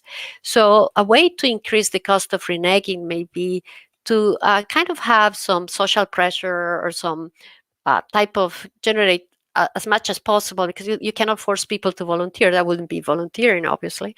But you could generate some type of social pressure. Perhaps the pledges should be signed or send reminders, something to reduce the cost of reneging. Reduce transaction cost is definitely important. One thing is to accommodate people to their schedules, and that's kind of very intuitive. The other recommendation is to recruit agreeable individuals, because agreeable individuals tend to be, actually, agreeableness is the only personality trait that we observe affects prosociality. And actually, this is not inconsistent with what other people have observed. And finally, it's important perhaps to make the altruistic nature salient, and that's especially true for those individuals who don't have much of a volunteering experience, because the effect of altruistic self-image is stronger among those individuals. So the second question is, can employer charitable donations motivate employees to achieve goals and improve performance? And the short answer is yes. And when possible, organizations could use these prosocial incentives to incentivize employees to achieve their goals. Well, thank you so much. This work could not have been done without the help of many outstanding researchers that preceded us and are there also continue to work on topics like this. Here's a list of the people whose work we have built on. Everything we do is built on previous research, and this list is not comprehensive, but we are thankful to these individuals. And finally, the research team is me. I'm professor of economic science, Capra Graduate University. Bing Jiang is an associate professor at Virginia Military Institute, and my student Yusing Su, and he is most interested in this idea of using prosocial incentives within organizations. And with that, I'm done. If there are any questions. Wow, Monica, thank you very much. I hope our audience took notes, because we have a very good and very cool way to increase performance in organizations. Hello? Can you hear me, Monica? Monica, can you hear me? Yes, I can. Yeah, perfect. No, what I was saying is, I hope that our audience took notes, because the prosocial incentives seems to be a really cool way to increase performance in organizations, probably to engage employees too. We have some questions from the audience. Monica, is there any research analyzing the effect of having both monetary and prosocial incentives? Yeah, that's a really good question. I haven't seen actually anything that will combine them both. There is research on setting goals with monetary incentive, but this is the first one with kind of charitable incentive. But yes, that's a good idea. I guess they could reinforce each other. One problem that previous literature have found is that when people provide charitable donations as an incentive, they seem to work only initially, but as the charitable incentive goes up, that doesn't seem to increase the amount of effort that people put. So if you base an individual a low amount for their task, and then you increase the amount, you're going to get the individuals to work harder. But when you use charitable donations, there doesn't seem to be that effect, where a little bit of help to others, and then you increase the help, that doesn't increase the effort given. So, and that's something different with the work that Yusing is doing, because the goal seems to be more affected when the charitable donation is larger. So we solve this problem of not being this kind of monotonicity in terms of the size of the charitable donation. Wow, that is pretty brilliant, and probably as you said, the combination of both probably could drive to a better performance or result too. Pablo asked, letting people to make excuses is not a good idea in organizations. Any correlation of this behavior with time preferences, Monica? Yeah, excellent question too. Yes, we did actually elicit time preferences, and we did not see any effect. And because you see, the decision is kind of an intertemporal decision. You have to decide how to allocate your time today. I mean, you're volunteering today or tomorrow, so you will discount because there is this time allocation. And so we did look at that. We elicit time preferences, and we did not see an effect. But keep in mind that the distance between the first day and the today and the future was just 3 days. So the experiment was started with day 1 and then day 4. So it's possible that if we had a longer horizon, we will see an effect of discounting on behavior. But yes, so when people are making the decision of whether to volunteer in the future or not, they form a kind of discounted expectation of the value of volunteering or the cost of, in terms of volunteering in the future. So there is this kind of intertemporal element. It just didn't have an effect here, and most likely because of the short horizon. Yeah, in this case, the short period probably is affecting. Monica, apart from personality traits, have you measured also social preferences?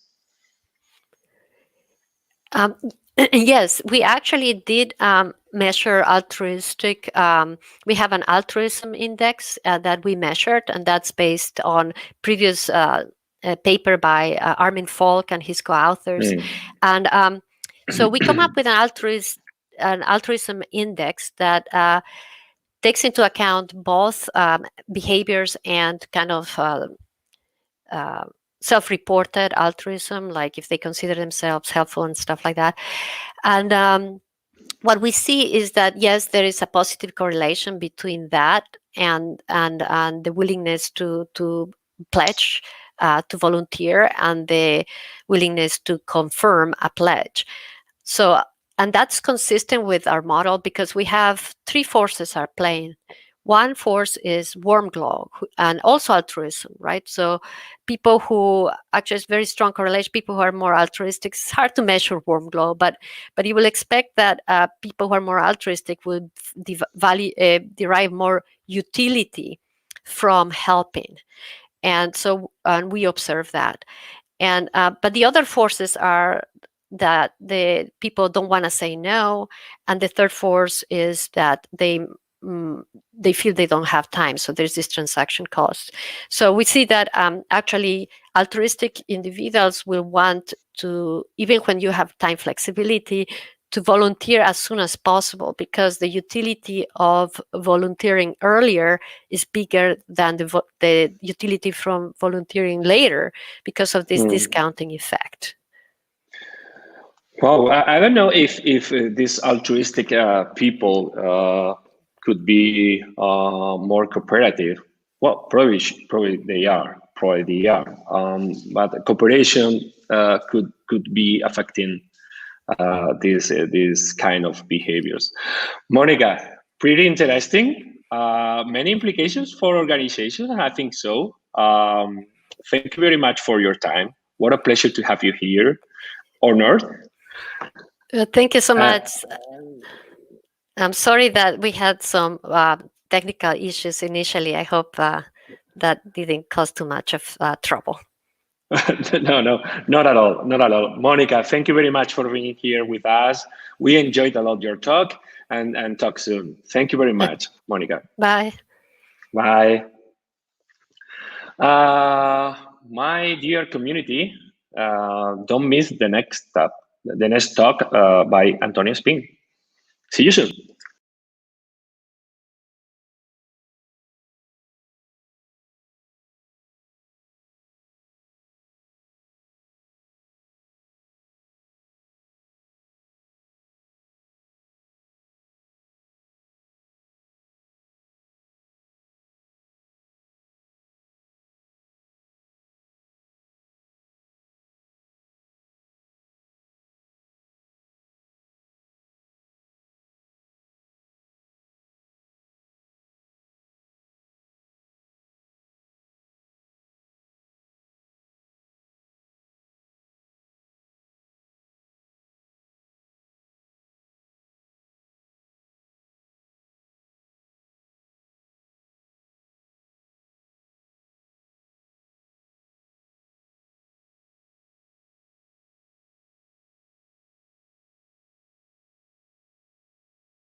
We are back. What a wonderful day we are having today. My gosh, amazing event. The next talk is, as you probably guessed, special for me. He's Antonio Espín. He's one of the most talented researchers in behavioral economics. He's an economical behaviorist and behavioral economist. Antonio, how are you? Hello, Fran. I'm very good. I'm pleased to be here with in the first Behavioral Economics plus HR Summit. It's really a pleasure. I think I have to congratulate you because this event is really amazing. So I think we are a little bit, so we don't have time. So if you don't mind, I will start because we talk very often. So let's start. Thank you very much.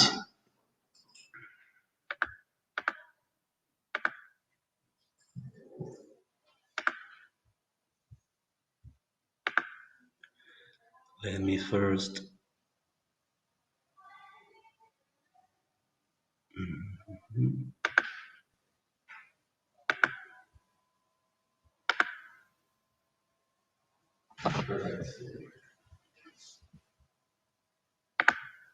Well, I hope everything is okay. So, as Fran said, I'm one of the co-founders of Behr. I'm the scientific director. I'm proud of it.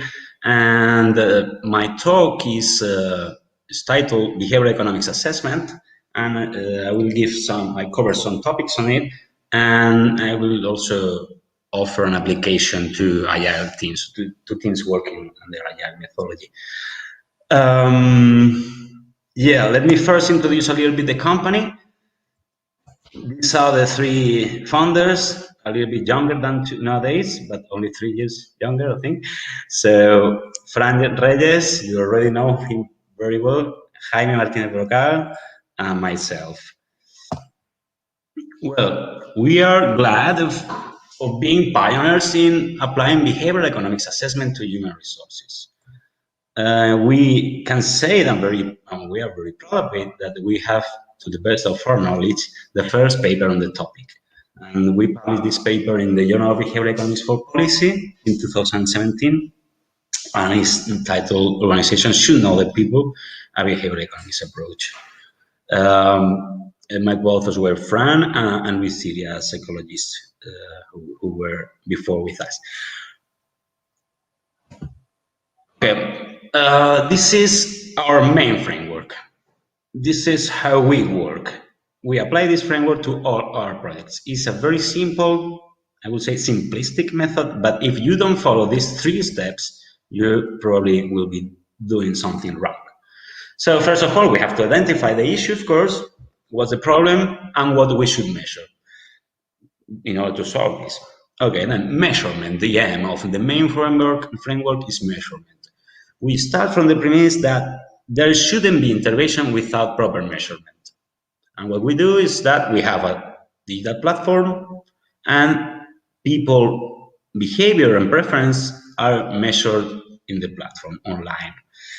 So with this data, what we do is analyzing the data and segmentation of the people. People are classified, consider the behavioral profiles, and then we analyze the relationship of these profiles of these behavioral variables with the KPI, so it's predictive analysis. And then we can intervene. Once we have measured, we have analyzed, we know the origin of the problem, then we can intervene. And when we can design action strategies to improve satisfaction, engagement, performance, HR management, and so on. Okay, so very simple, but don't miss it. So our platform, our tool for the behavioral assessment is Behavior Diagnosis. It's a platform in which the people, employees or whatever participant, we also use it for research, for academic research. They just have to log in using unique ID. And normally we don't know the identity of the person, so the company that want to assess employees They assign them an ID, a random code or whatever, and we don't know anything about the person, just the ID. Then they enter in the platform, and then they play some economic games, okay, tasks. Well, we have a very large portfolio. We can measure many things. Now, after a long development and many brainstorming, we have been able to create this map. And this map is, we have 5 dimensions, 5 behavioral dimensions. And each of the dimension has some behavioral variables, okay? And also, don't forget to say this, we have kind of express version, a pro version. The express version only includes some measures, and it takes between 15 and 20 minutes, and the pro version takes between 35 and 45 minutes. And the pro version includes all the measures. So the first dimension, for instance, I will not explain all of them because I don't have time, but the first dimension is decision-making style. We measure risk aversion, risk neutrality, loss aversion, long-run orientation, and analytic thinking. In the second one, we measure envy. Remember yesterday in Pablo's talk about the power of envy. We measure envy, we measure compassion, which is basically the opposite of envy. And then selfishness, egalitarianism, altruism, and social efficiency. These are called social preferences. It's very common in the real world that people say, okay, use an adjective for like being kind. This person is kind or is pro-social. But behavioral economics have defined very different types of prosociality. For instance, it's not the same being egalitarian, which is a type of prosociality, that you want to reduce difference between the people, than being altruistic, for instance. An altruistic person wants to increase the reward or the benefit of the other person. And this is also not the same as social efficiency preference. People with preference for social efficiency, they want to maximize the whole group benefit, regardless of the within group distribution. Okay, so we have, and then imagine in the third dimension, which is more related to what we say social behaviors, we have cooperativeness, also related with Pablo's talk about we use the public good game, basically. Conditional cooperation, trust, trustworthiness, coordination, a lot. So in the common wisdom sometimes is not able to differentiate between these, but the definitions in behavioral economics are very strict, and we can differentiate between generosity and fairness. It's not the same, no? Trust and trustworthiness is not the same. Okay, and the fourth dimension is ambition and competitiveness, and talks about competition with others or with oneself. And the last one is mind and reasoning. Okay. Assessment, of course, are nothing new. Basically, you people in HR, you know a lot of this. Employees assessment are very common in HR. So one of the basic applications is to predict job performance, and this we can talk about 2 old or more traditional methods. The oldest one, which is measuring cognitive abilities. So you hire smarter people, basically. It's a new method, a more newer method, being used in large companies, like in the last decade or 2 decades. That's measuring personality traits, okay, in order to adapt the people. And basically, always the procedure is the same. What you have to do is correlate the assessment results with the business KPIs, whatever performance indicator you want, key performance indicator you want to maximize or to reduce if it's a negative indicator. And this can be used for recruitment, of course, to place the correct people in the correct position, to fit the firm, to fit the team, or to fit the boss. Not that fitting is not necessarily being identical to the people in the team, for instance, or to the boss. Probably the team, what you want is to increase diversity. You have a lot of risk-averse people, and then you want one risk-loving people. This will be also fit in the team because you want exactly this combination. And retention and so on, many, many applications. We thought when we started with this endeavor, this enterprise, that behavior economics can also complete the picture because we have methods to measure the profiles of the people. So there are limitations. Behavioral assessment has some strengths, but also some weaknesses, and the limitations are basically common to all assessments, all types of assessments. The participation problem. How do you encourage people to participate? Okay, sometimes normally this is voluntary.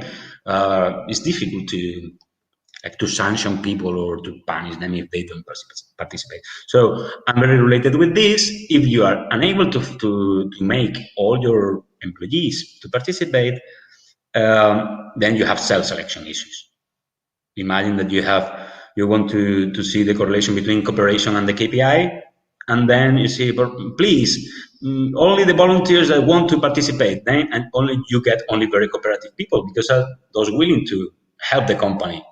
Then you don't have variability to analyze the relationship between cooperation and the KPI if you only have highly cooperative people in the sample. So this is important.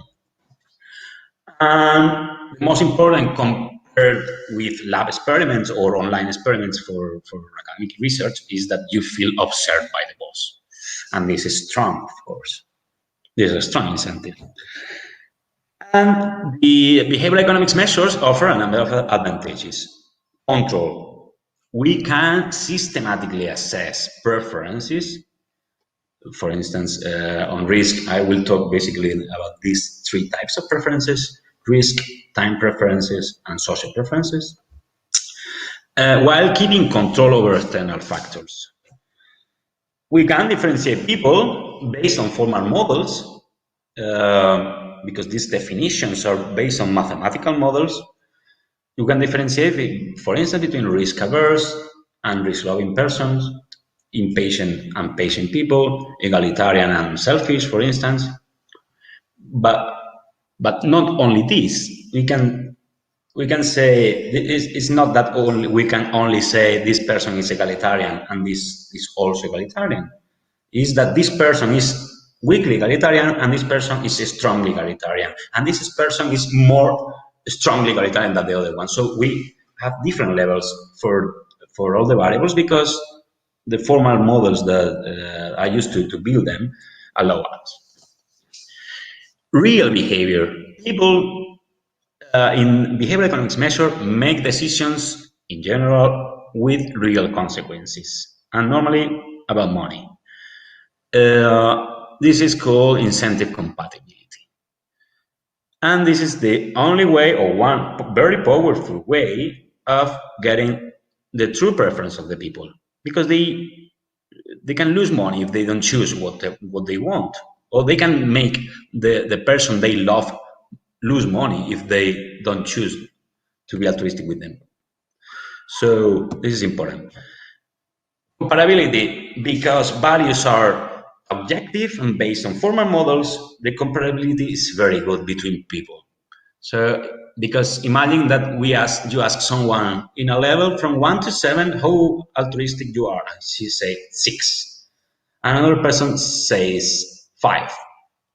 Are we sure that the person saying 6 is more altruistic or whatever than the person saying 5? Or because they have different experience and they thought our behavioral economic measures can compare people without these problems. So our workhorse, as I said, are economic games. We infer the preferences of individuals from their choices, not from what they state. Their choices then reveal the preferences. We use the framework of revealed preferences, not stated preferences.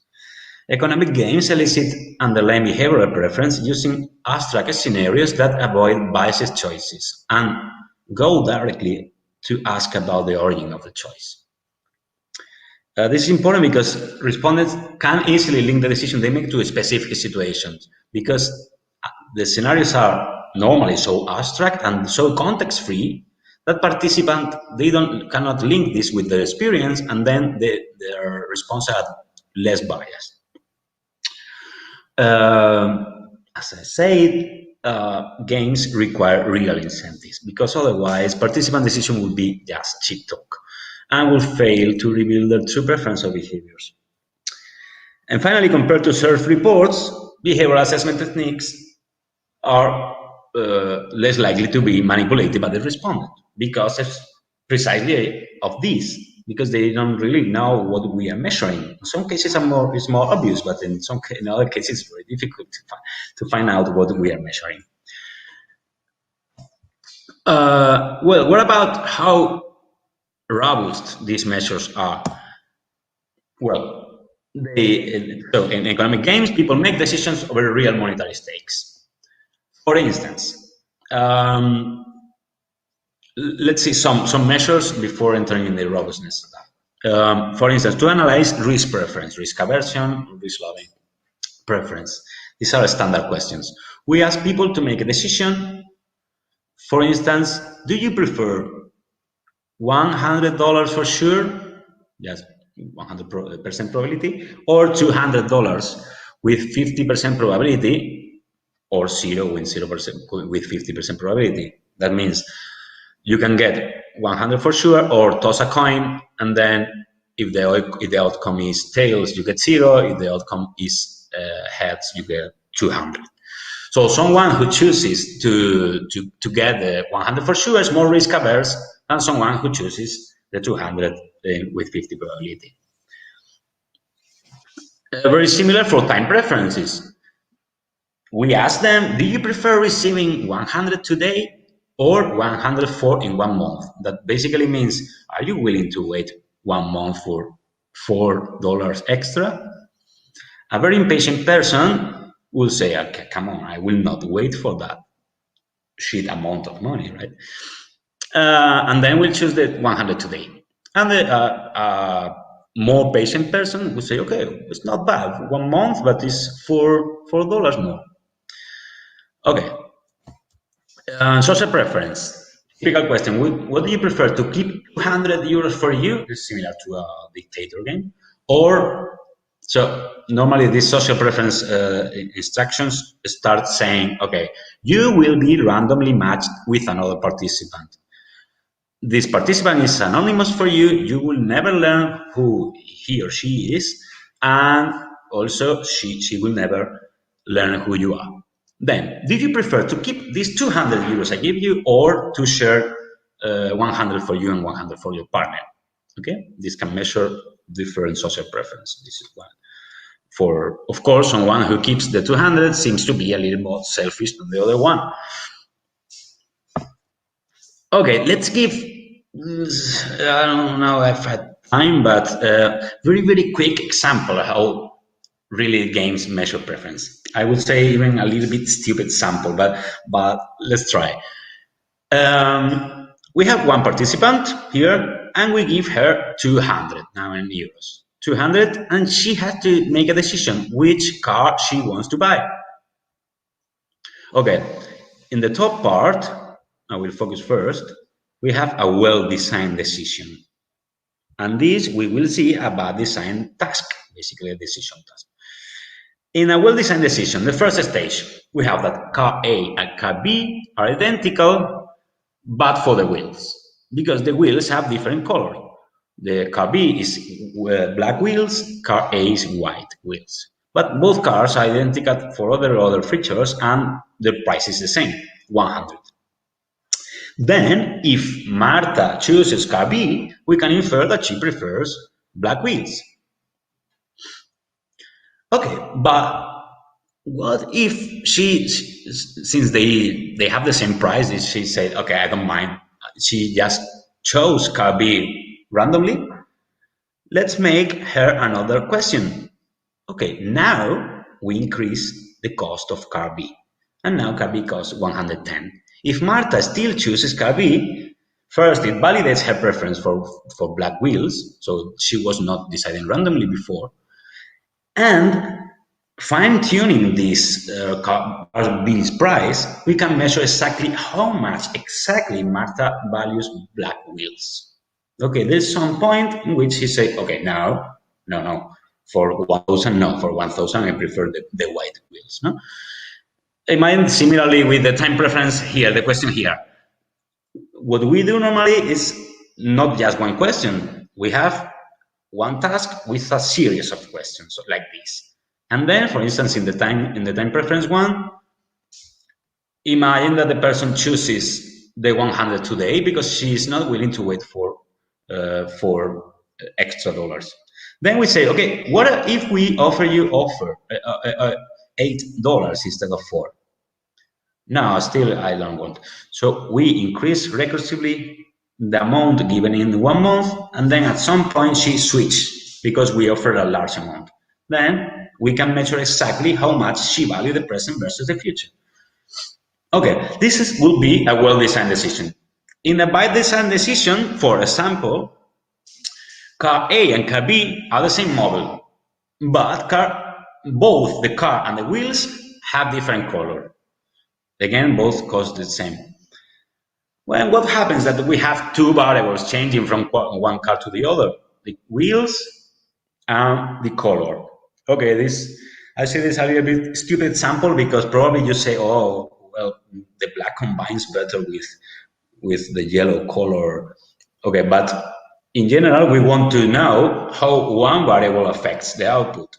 And then in this case, since there are two variables differing between the two, if Marta chooses car B, we cannot know whether she prefers black wheels or just the yellow color.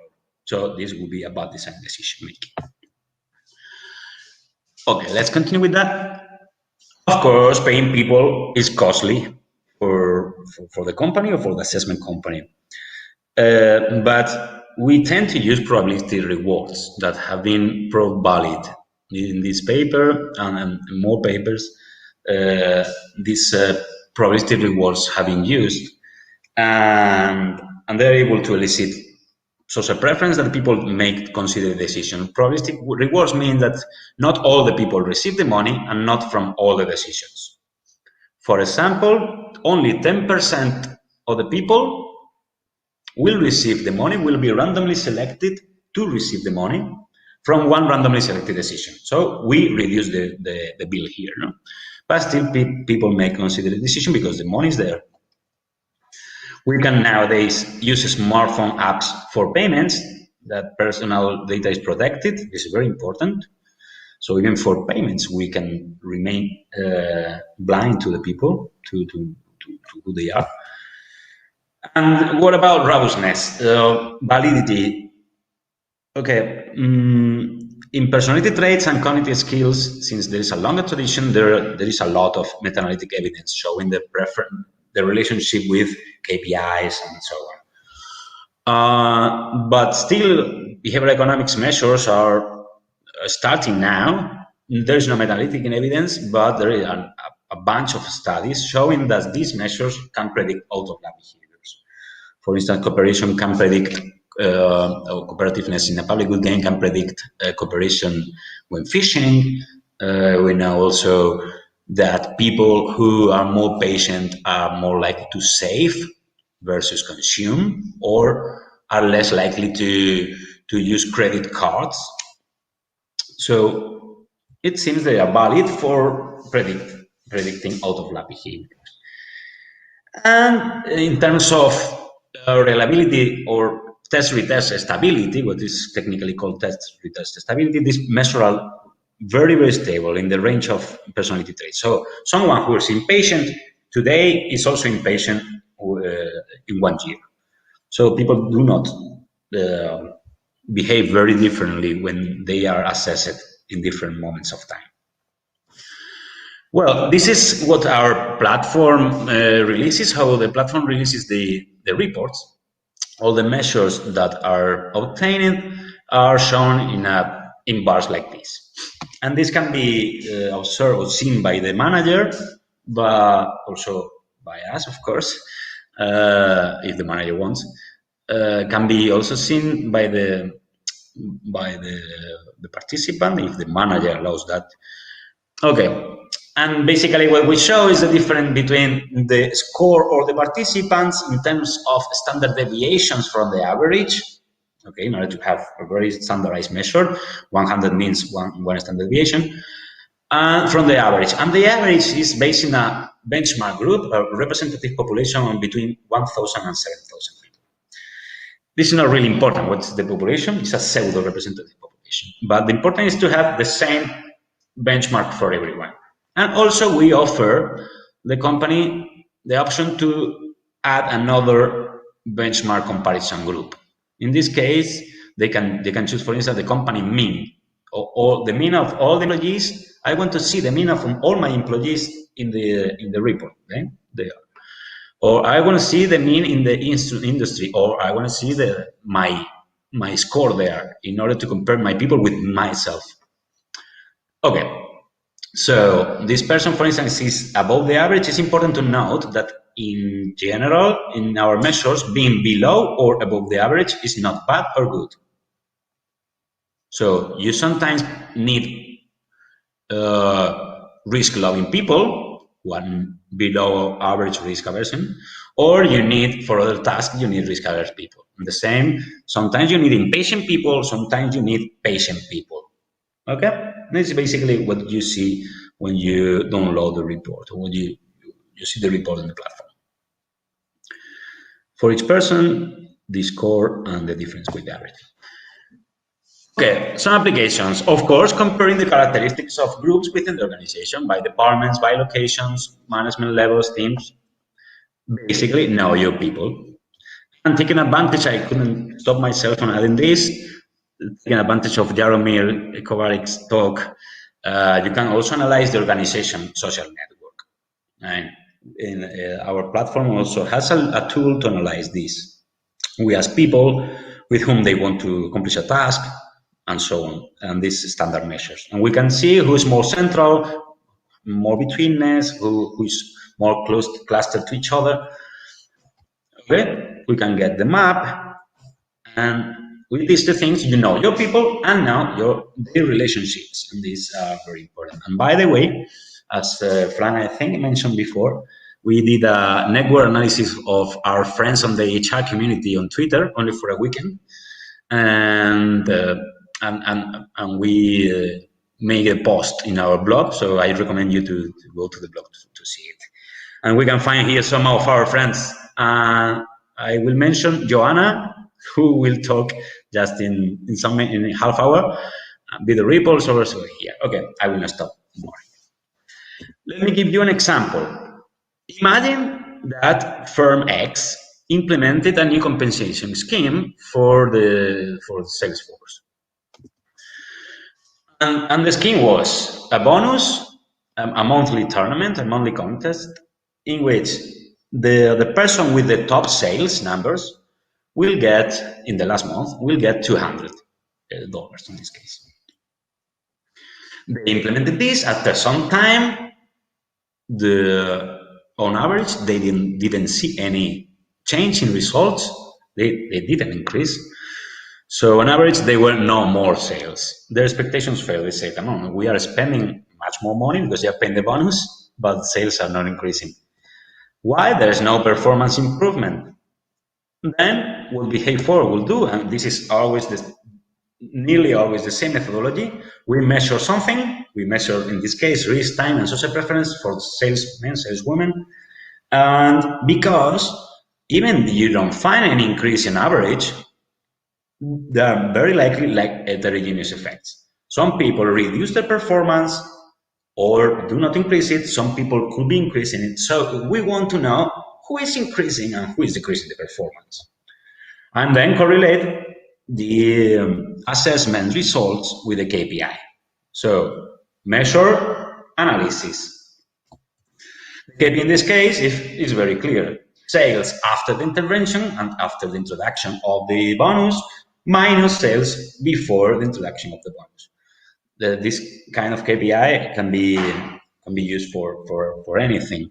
For instance, very useful nowadays to see performance after being working remotely minus performance before being working remotely. Okay. Then, identifying the origin of the problem to solve it, what we want to do is to solve it through incentive architecture. We have also people architecture. I will talk about incentive architecture. So, if we observe that KPI is worse among more risk-averse people, this is what our analysis says, then we can understand that the incentive is probably too volatile, okay, too risky. Solution: increase the probability that someone gets incentive, reduce the incentive rather than 100 for one person, 200 for one person, 20 for 10 person. Okay, so you're increasing the probability, and risk-averse people are more motivated for it. But now imagine that rather than risk aversion, the variable that predicts this is impatient, it's long-run orientation. So if impatient people are getting worse KPIs, probably the incentive is too delayed and they are not motivated. Come on, 1 year ahead, I'm not motivated about 1 month ahead bonus, sorry. Solution: make realization close in time, okay? Rather than 200 a month, 50 every week. Imagine we find that these egalitarian people would have reduced their performance. Probably the incentive is too unequal. The solution would be to make the incentive more unequal. For instance, for all the team, if they increase their sales, they get a small amount, but for everyone. But now that without making our analysis, we could not infer whether the incentive was too delayed, because this is very common. You cannot use 1 year ahead incentives because these do not motivate people. Yeah, sometimes it is able to motivate people. So why spend a little bit more time to create a more complex bonus if this is not the problem? The problem, you have to find it using an analysis, a proper analysis. Okay, and I have 7 or 8 minutes more. Let me enter into the last case. This is a real case example, a real application to agile teams in the IT sector. Well, very briefly, nowadays it's very common that people or companies working in IT, in software development and so on, use the agile methodology. And this basically means that the people in the company are organized in teams called squads, and these are kind of autonomous teams with an entrepreneurial mindset. Okay, there's better knowledge sharing, low risk aversion. So this is very similar to what Perry teams was talking about, self-managed teams. Okay, and the company, the project was, I want to know which behavioral preferences can predict team performance. Okay, they gave us a KPI, what slightly different between different units or departments, but we standardized them using the user methodology. So we get one KPI for everyone that is comparable across units and across teams. These were software development R&D departments in an European work center with more than 1,700 employees, organized in 97 semi-autonomous squads of between 10 and 20 people. With this information, the company, with information from our project, of course, the company HR leaders can make better data-driven decisions about how performance-based incentives should be defined, and how people should be relocated into teams in order to maximize performance. Okay, we obtained from them a kind of 30 behaviors or something like that, 30 measures, but the HR leaders were interested in this. I don't know, they are 12 or something like that, or 13. Because probably they didn't understand much well the other definitions, or that's because they were interested in this. Okay, cognitive skill, analytic thinking, you can see them, and a brief definition of each one. In the non-social domain on the left, and on the social domain on the right. And we asked them the HR leaders, what do you think? We made a survey amongst them. What do you think a squad should have in order to excel, to be a top performing squad? And then they say, okay, we think, and note these two. These are very important because they thought that they should be very patient, very long run oriented, and they thought they should be very cooperative. Also, they thought they should be non-risk averse, non-loss averse, and non-envious. Okay? Of course, they also wanted them to be smart, to be analytic, but not that strong. And basically, they were indifferent towards social efficiency, negative reciprocity, altruistic partners. So HR leaders had clear that they want patient people, or they thought that a good squad would be made formed by patient people and cooperative people, non-risk averse, non-loss averse, and non-envious. We did an assessment, and first problem. A total of 425 employees belonging to 63 squads participated in the online assessment using the diagnosis platform. As you can see, the participation was rather low, 25%. Only 5 squads have all their members assessed. This limits a lot the scope of the analysis. The reasons underlying the low participation rate are multiple, but essentially related to the unexpectedly high workload at the time. Remember the participation problem. You always have something that is a perfect excuse not to do the assessment. Okay, this prevented performing like a more powerful statistical analysis. That was the initial idea, or like the first best.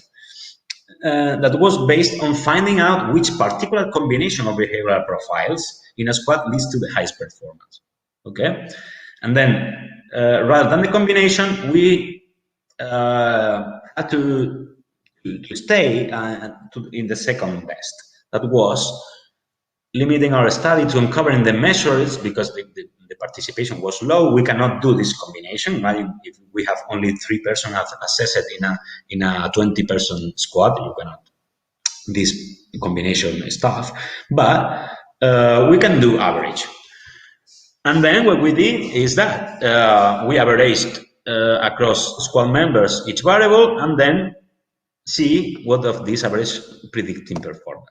And of course, a squad with high participation rate had more weight on the estimation statistical analysis. What do we found?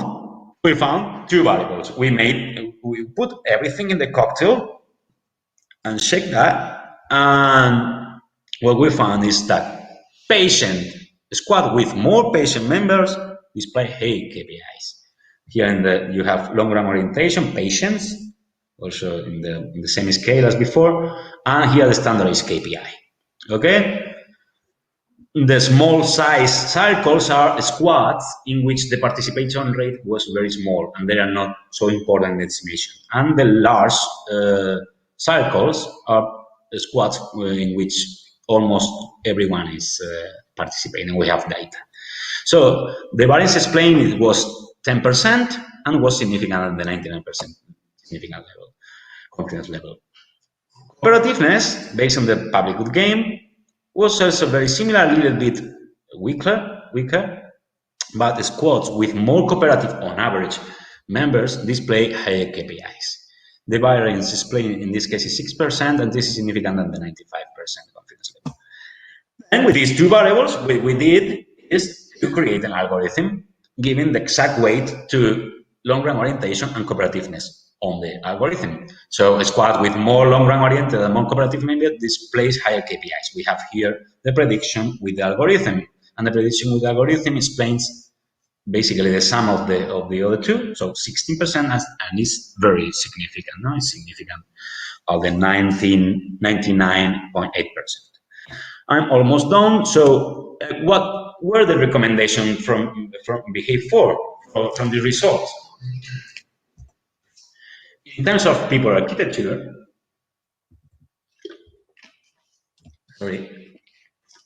First, allocate more long-run oriented and cooperative individuals into high priority squads, but always using the algorithm. Why? Because long-run orientation and cooperation are not equally important. So you have to use exact ways that the algorithm says.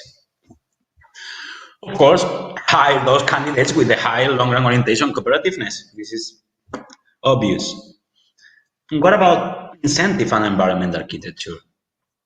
One is reduce the delay between performance and performance-based bonuses. We didn't know that, but they have a performance bonus that is realized the next year. So the performance is today, and in 1 year I receive the money.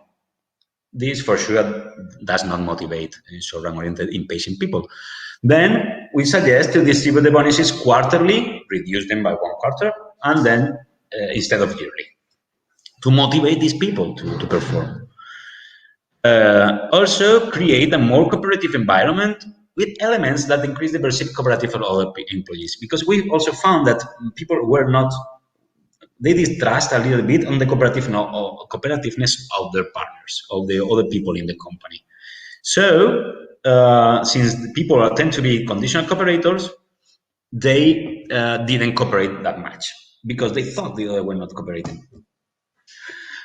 And also, if you remember from yesterday, Erika Rascon's talk, whenever possible, in this case, we recommend evaluating the effectiveness of the solution using A/B testing or randomized control trial. That means applying these interventions only to one sector, to randomly selection fraction of the squads, in this case, intervention units. And this is the treatment group, and then you keep a control group without intervention. Analyze how much the KPIs differ between treatment and control groups after, let's say, 1 year. And only if the evaluation yields satisfactory results, interventions should be extended to the whole organization. This would be the perfect procedure.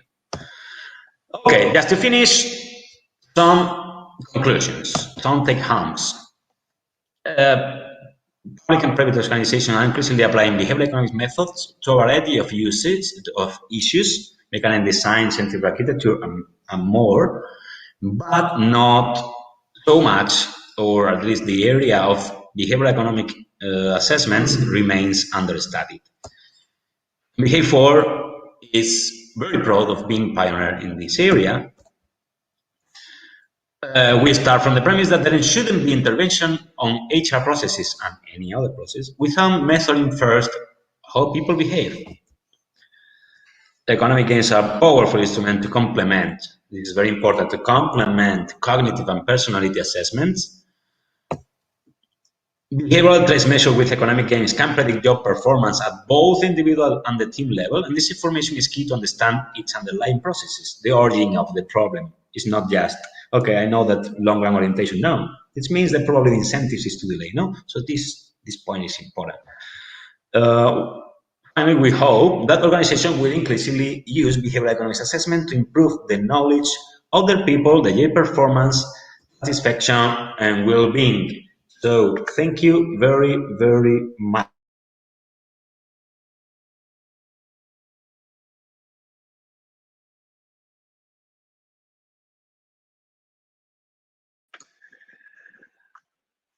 Hello.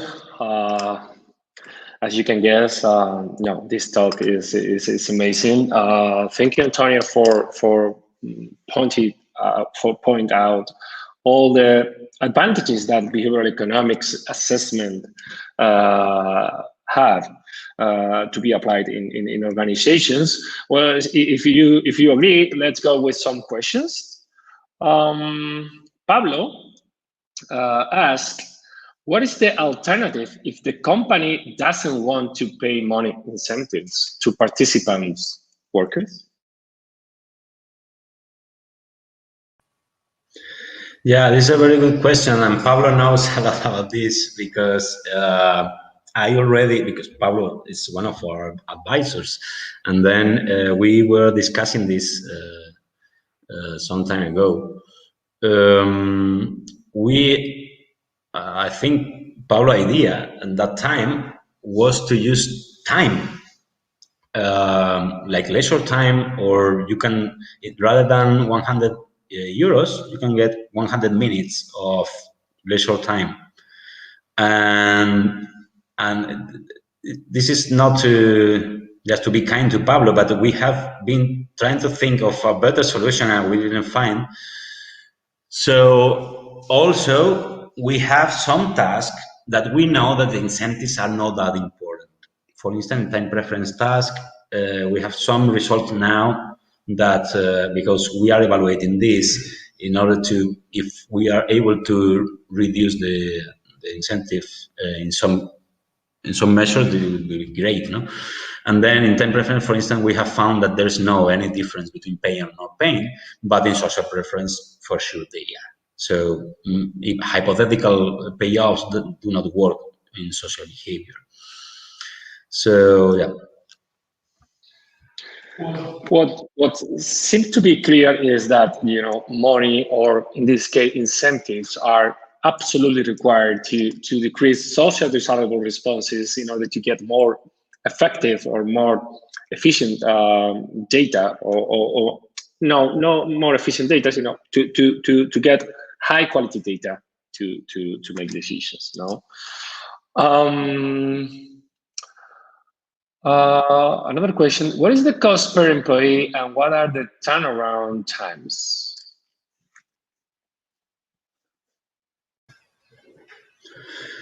Well, the assessment itself normally is about, so the prices are about between 50, or the stakes about between 50 and 100 euro. And we typically pay 1 out of 10. So the expected payoff, so the winner gets between 50 and 100. So those ones who are selected for payment. But since there are 9 out of 10 who are not selected, the average is reduced to between 5 and 10 euro per person. In the express assessment, we can measure all the portfolio, like the reduced method of the 5 dimensions, in 15-20 minutes. In the pro version that includes everything, we are about 40 minutes. Let's go with Monica. Monica Capra, some organizations need to make decisions quickly, of course. Is there a way to do A/B testing, etc., fast? Perhaps using apps? Very good question. Probably I'm not the best. I'm not an expert. Probably this was a question for Erika yesterday, but yeah, but the problem is sometimes that we know that some interventions work in the short run, but not in the long run. So you should measure it recursively. And but I guess so. You can use smartphone apps for doing A/B testing.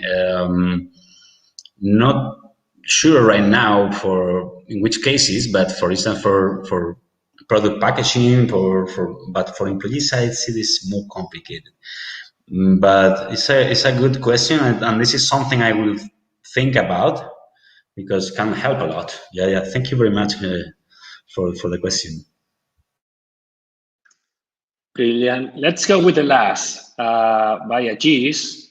Antonio, please clarify the following. Is the assessment taking place based on the predefined preferences like long run and cooperativeness? Well, I'm not sure I understand the question, but basically what we... I'm not sure if you're talking about the last example, but probably this was the case. No, we measured a lot of things, and then we put all of them in the cocktail. We didn't have any expectation. Well, we have some expectation, but the survey to the leaders was after our analysis, so we didn't know what they thought. And casually, because I didn't mention it, or I didn't recall it, but remember that the HR leaders were not so mistaken. They focus on long-run orientation and cooperativeness, and these were the two variables that worked.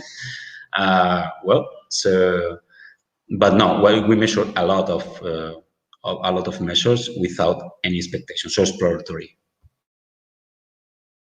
Yes, in this case, it's important to point out that one thing is what people or HR leaders or managers think about which is important, and the other is effectively measuring that and demonstrate that those two variables or whatever are predicting or maximizing group KPI performance. Antonio, a pleasure as always. Thank you very much for your talk. We are going to go with the last talk. Do you have a little surprise because we have a bunch of people in the last? See you in a few minutes.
Hello again.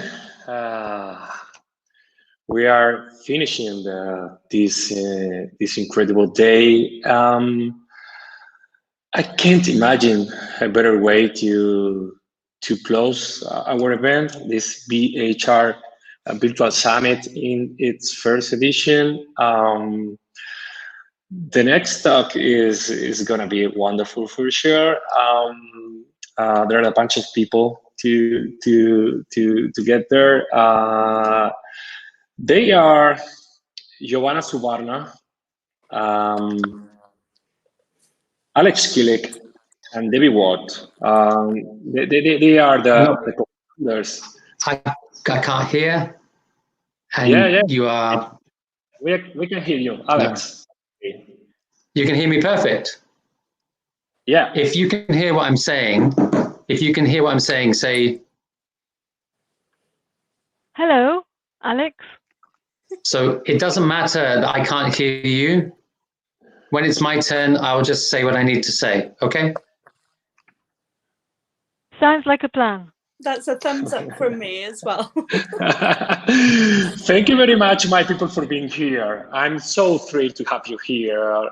Joanna, thank you very much for reunite these incredible HR pros. They are, for our audience, they are the co-founders of Beat the Ripple movement and many other things, of course, but they are going to talk about kindness. Please, your time, and we are delighted to have you here. Thank you so much, Francisco. Thank you for inviting us. We really appreciate it. So everybody who's watching doesn't know, but we've had some technical issues to get all of us on at the moment. So apologies, but here we are. We're a little bit late, I believe, but here we are. So yes, today we're going to be talking to you about kindness, and it's going to be an exploration of kindness. And as Fran said, there's myself, Joanna Survana, and I'm the founder of the Be the Ripple movement. And I'm joined today by Alex Killick and Debbie Watt, who are both co-founders of the movement as well. Now, sorry, Joe. We are not watching the slide. I don't know if one of you can share the screen with the slides. Debbie, maybe Debbie. I put it to share. Is it not sharing with you? No. Can you share? You can see me though, yes? Yeah, we see you, but not the slides. I just see the slides. No worries at all. Right. No worries at all. Right. Okay, so. Maybe you can enable the options. Right. Can anyone else see how to? Oh, here we go. Screen. No. Right.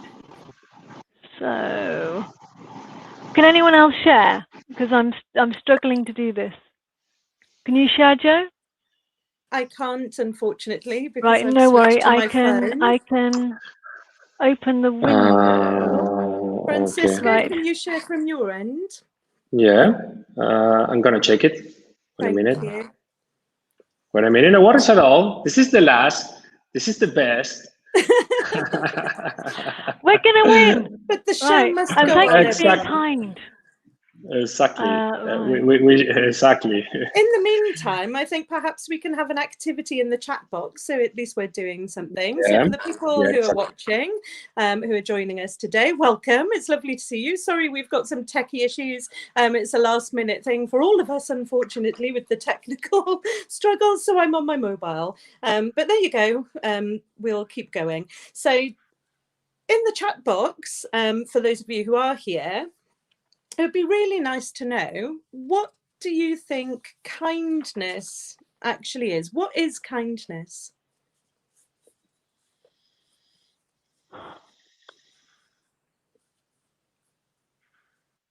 Thank you, Lucia.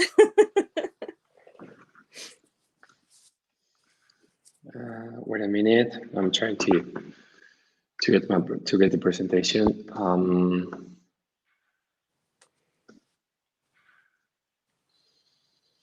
Here. Nice to see you too, Sherry. is gonna be worthy. It will be so worth it. Yeah. All good things come to those who wait. And I think it's demonstrating kindness, the people who are waiting patiently to be able to listen to what we've got to say. So thank you. We really do appreciate it hugely. I'm almost done. Give me a minute to open the presentation. Okay. There is, we can read anymore. Adri, we hear you like a robot. Sorry.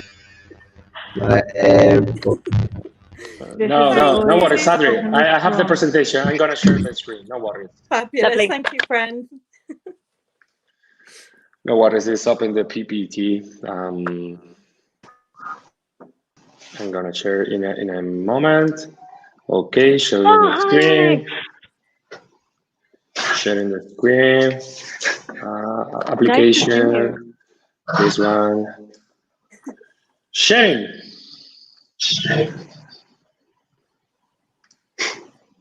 We are here. Oh, thank you so much, Francisco. Okay, so I think everybody by now knows who we are because we've been here quite a while. So I'll introduce us again. Let's start again. My name is Joanna and I'm the founder of the Be the Ripple movement. I'm joined here today by my lovely co-founders, Debbie Watt and Alex Killick. And we're going to have today an exploration of kindness, a delight for you for the end of this brilliant summit. So first, I'm going to discuss what is kindness, and I think we've covered some of that in the chat box. So we've got from Lucia says, kindness is the way that we share with others in a respectful, gentle and caring way. Sherry says that it's caring for others, treating others respectfully, absolutely. And that's all we've got so far on the kindness. Okay, brilliant. So we're going to look today at whether kindness is actually a fluffy nice to have or whether it's actually got a place in business and in organizations. And we're going to argue that it's vital in creating an ethical, a sustainable, and a responsible working world. So join us on our journey. So we've looked at what is kindness from the perspectives of what you were saying, and absolutely right. If we look at this kindness in leadership book, if you look at the cover there, you can see all of these kinds of words are dotted around there on this lovely cover. So you've got respect, compassion, engagement, care, empathy, fairness, all these fantastic behaviors and values that we all want to see in the workplace. And we've got here that kindness can be a quality and or it can be an act. And Antonio was talking about these behaviors earlier in his session. He was saying about the pro-social behaviors, about compassion, kindness, altruism. So all of these things are pretty much interlinked. But we're looking specifically at kindness today. So if we go on to the next slide, please, Francisco. So you didn't realize you'd have a job to do. You thought you could just relax at the end. Thank you very much, Francisco. So let's look at this. Does kindness belong in economies and in business? Or is it really just this fluffy, nice to have that's, it's very nice, but actually we don't really need it? So we could move on again, Francisco, please. Thank you.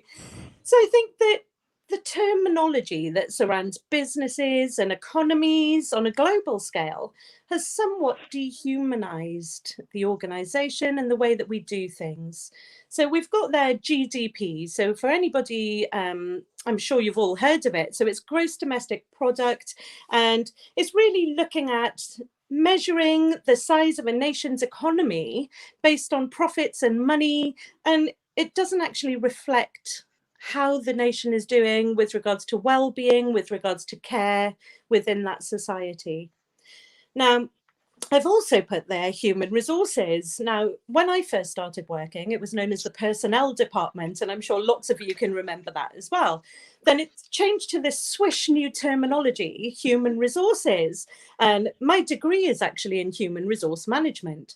So I chose to study that degree because I love people and I care deeply about people. And I'd worked as a manager in an organization for 2 years prior to undertaking my degree. And I thought, okay, so I need to do a business degree. I love people, it makes sense, human resources. And it's only recently that I've actually thought about it, the terminology that's used there. So the resources bit, it doesn't really sit that comfortably with me. Because if we think about resources, they're things that we use, usually, aren't they? Things that are perhaps expendable. Things such as natural resources, we'd have coal, and we burn the coal, and then what happens to the coal? It burns out. Does that sound familiar when it comes to organizations? So I think there's a correlation there with the terminology that we use. So if we could go to the, oh, you've done it already. So the terminology, there is actually another way. So whereas GDP is looking at prioritizing profits, looking at the economy and profits and money, instead of looking at well-being and welfare, the Bhutanese government are actually using something instead of GDP. They use something that they call GNH, and that's gross national happiness. Now, how lovely is that? And that's looking at holistically measuring how is that society actually doing. And you can see here that we've got 9 different domains dotted around the center. And lots of those areas are underpinned by, you've got it, kindness, of course. So I think that it's really a forward-thinking country that's looking at it in a different way. Now, we've put a link in the previous slide where it tells you about GDP, where it comes from, the history, and why it was deemed important during war times. But I propose that probably it would be beneficial for the UK, for the US, to be looking at the GNH. Let's look holistically. Let's actually show that we care about people. So if we could go to the, thank you. So the terminology has made me think a little bit while I've been putting these slides together. And I saw a concept a few days back where it said that what you incentivize, you become. And I thought that's really interesting. And I've got so many examples that I could give you about things within organizations being incentivized, and that drives behaviors and unfortunately often can drive in unkindness simply because of what's incentivized within that organization. So I think that the language that we use is so very important when we're talking about anything to do with human resources, to do with organizations, to do with culture. It has an impact on the culture of the organization and whether profits are prioritized both individually, at a team level, at an organizational level. And it made me think, were workplaces actually better? Before there was GDP, before there was human resource terminology, were organizations actually better? And has the external environment actually driven behaviors within internal environments in organizations based on the terminology and the mindsets? Now, I don't know about that. That's just speculation, but it's something that I've been pondering. So I propose a shift in focus to a genuine concern for people, a genuine care and kindness for the people within our organizations. So I propose that from human resources, which kind of doesn't sit too well with me anymore, we look at humanity, or we look at calling it the human kindness function. So that really, I think, as I said, I studied for my degree in human resource management because I actually absolutely categorically care deeply about other people. And I think that most of us who've gone into this line of work in HR, in L&D, we've gone into it for the same reason. And it seems that we're battling sometimes with the organizational rules, the way that things are incentivized, and we're not actually concentrating on the human part. And that's why we went into it. Now, I've got that lovely quote there from the Dalai Lama, which says that once you have a genuine sense of concern for others, there's no room for cheating, bullying, or exploitation. Instead, you can be honest, truthful, and transparent in your conduct. There is no room for unkindness. Now, I've put the link there as well, so you can access that article. And I want to just show you, I think we've missed a slide there, Fran. I think there should be another one there. Oh, maybe not. Okay, maybe it's changed order. All right, so embedding kindness with ripples. So what I'm proposing is that we embed kindness with ripples, and I've come up with this infographic for you. So as you know, if you drop something into an ocean, into a pond, into any piece of water, then ripples will spread. They'll spread out and they'll become bigger and bigger and bigger. And what I want to see in organizations is those ripples being kindness ripples, being values and behaviors that we really want to see in our organizations at all levels. So you can see I've put a hierarchical structural image behind this, but it could be any kind of structure of an organization that we're talking about. But embedding kindness into everything we do, for me, is absolutely vital. And I think we're talking about the policies, we're talking about the processes, and we're talking about the relationships that people have with each other. And it's not a one size fits all, it's taking an all-encompassing holistic view of the culture within the organization, yet individualizing our approach because people are different. No one person is the same. No one person's story is the same as somebody else's. So it's really important that we look at those.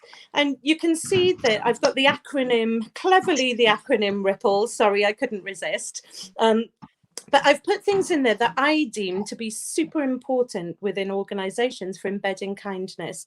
And that's respect and recognition, integrity and inclusivity, purpose and principles led, people-centric and psychological safety, listening and love, yes, love, ethics and empathy. And I think all of those things, if we embed those within an organization, then we're actually embedding kindness into everything we do. And that's going to then have an impact with kindness and care on our retention, absenteeism, motivation, productivity, and then wider positive benefits for society as a whole as well, because we go back to our families and whatever our day has been like in work, that's going to have an impact on our family, which is going to have ripples that spread out as well.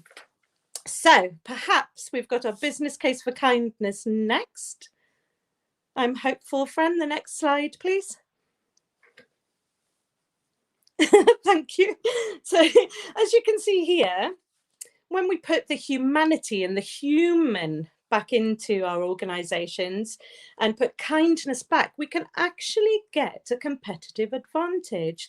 So the US Chamber of Commerce Foundation cites various research studies. So there's lots of different things. If you go to that link at the bottom, then you'll see all of the different studies and the statistics. And unfortunately, this evening, we don't have enough time to go into all of them. But the key things that they've found are that if you put kindness into an organization and care, then it fosters trust. It assists in talent recruitment. It heightens employee engagement and commitment. It fuels learning and innovation.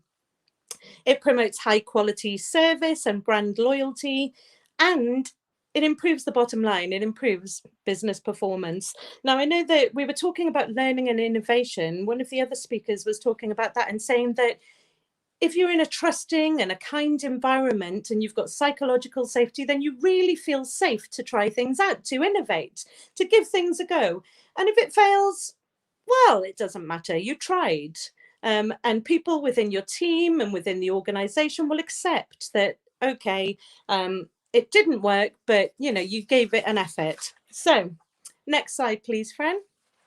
So what we're proposing today is that perhaps kindness isn't such a fluffy nice to have after all. Perhaps it's actually something that we all need to drive our organizations and to building competitive advantage and to look after our people, which is the reason that we've come into this kind of work in the first place.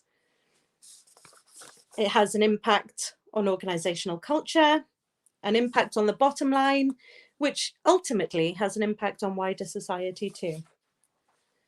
So when we think about the ripples that I want to send out across all of these organizations, the ripples of kindness and care, ripples can also spread in the opposite direction. So they can spread negatively. So I think it's important that we think about how we're acting, our behaviors, that we're doing the right thing in organizations to make sure that they're positive ripples that are going out into the organization, into wider society. So I've got some figures on there, which isn't pretty reading. You've got 12.8 million working days were lost in the year 2018-2019 in the UK due to work-related stress, depression or anxiety. And that's from the HSE. Workplace bullying and harassment was found to be the biggest workplace issue after stress. And depression and anxiety cost the global workforce an estimated $1 trillion in lost productivity every year. And that's from the World Health Organization. Now, I think we can find so many more figures, but I think it's now time for us to get a cautionary tale from Debbie. Thank you very much for listening to me. Over to you, Debbie. Hi, Joe. Thank you so much for the introduction to the Beam of the Ripple. My name is Debbie Watt. I'm a coaching psychologist. I run a small company called Bridgeborn Psychology. We work with employees in work, and we see the effect of kindness and unkindness every day in what we do. So I was very happy to join with Joe to form this. And so I was just giggling. I took I printed it, did a screenshot of the last one. Debbie, a cautionary tale. Thanks, Joe. I think I might keep that. Yeah. So yes, hi, Debbie with a cautionary tale. So I'm with a cautionary tale rather than being a cautionary tale. So I hope from listening to this that we like kindness. We can see the value of kindness. I think as practitioners, I'm sure the reason why we're here at this conference and we're listening to this particular talk is because we value kindness. We see ourselves as kind people. We work in kind workplaces. We're kind to our customers. We find it easy to be kind. But it's not about you. It's not about me. It's about how our actions are perceived by others. And so this is why I say, however, we don't always notice when we're being unkind. We don't notice unkindness. And if we don't know what to look out for, we can't recognize it and we can't do anything to help. If you could move to the next one, thank you. So, like I say, psychologists, we love our continuums. So kindness, unkindness, continuum. But I think it's more of a slope. So it's a slippery slope into unkindness. Now, I've got a quote there from the late great Terry Pratchett from Gunny Weatherwax. Evil begins when we begin to treat people as things. And that kind of follows on from what you were saying, Joanne. So, it's that piece where we stop seeing people. So unkindness on the other side of the continuum grows when we recognize and respond to the individual needs of people. If you could change. So if you see, when we start to stop recognizing people, unkindness creeps in. So unkindness begins when we start recognizing the circumstances and needs of individuals. Now, the challenge for us in sort of human resources, learning and development, people looking after people, is we tend to have policies and procedures, and sometimes we start seeing people as a group of their employees. We might recognize diversity and other things, but we stop looking at the finer individual details of people's lives and what's going on. I think this is a lovely time to be thinking about it because we're getting glimpses into people's lives. So you're seeing, people's dogs, people's children. You're hearing other things going on in people's houses. So we're starting to see it. So hopefully this is the right time to be getting us to be a bit mindful. So yeah, I'm not saying people are evil, but we do need to start looking for unkindness. So I'm giving you I want to give you a case study. So in my work, in our work, we work with people going through transition. Often this is transition around return to work after a sickness absence. And so we get to hear a lot from the people about how they've experienced, what they've experienced in the workplace. So we see the unkindness. And so I could give you loads of examples of, towards the bottom end of our continuum, where people have been treated very poorly. We've got bullying, we've got unfair treatment. But I wanted to give you a case study where it's a situation where it's the small things. So it's the unkindnesses. So I'm giving you an idea of, I've got a case study, M. And so in the lead up to his sickness absence, there was issues around unkindness. So I'm going to go through that. That goes into when he's off work and how he's treated, and also trying to get back to work and treatment. So I've given you, I know this is the last one, and I know people might be getting a little bit tired. So I thought I'd give something to just keep us awake. So here's the everyday unkindness in action bingo. Now, I want you, I've put some shoes down the side, because we say empathy. You've got to walk a mile in someone else's shoes. So I'm giving you some shoes. So when I go through this case study, I'd like you to think about the players. There's M himself. So these are the people around it, the situation. So it's HR, it's his line manager, it's his colleagues. So these on the card are the sort of things you might be hearing from them, or they might be thinking or saying. So if we think of that as we go through. So, and I say now, there isn't a prize, but we may have one. If you could just go back, Fran. So the case study. So we've got M. He worked as a sort of senior analyst in a bank. He'd been there for about 4 years. He was a high performer. He was getting on well. But there were a number of things led to him experiencing a buildup of stress in the workplace. Some of these were related to work. There were several people off work, so his workload got higher. His son had some health complications, so there were some issues where his son was going back and forward to hospital. Though the workplace were good, they didn't really reduce his workload, and because there were people off work, the workload was getting higher.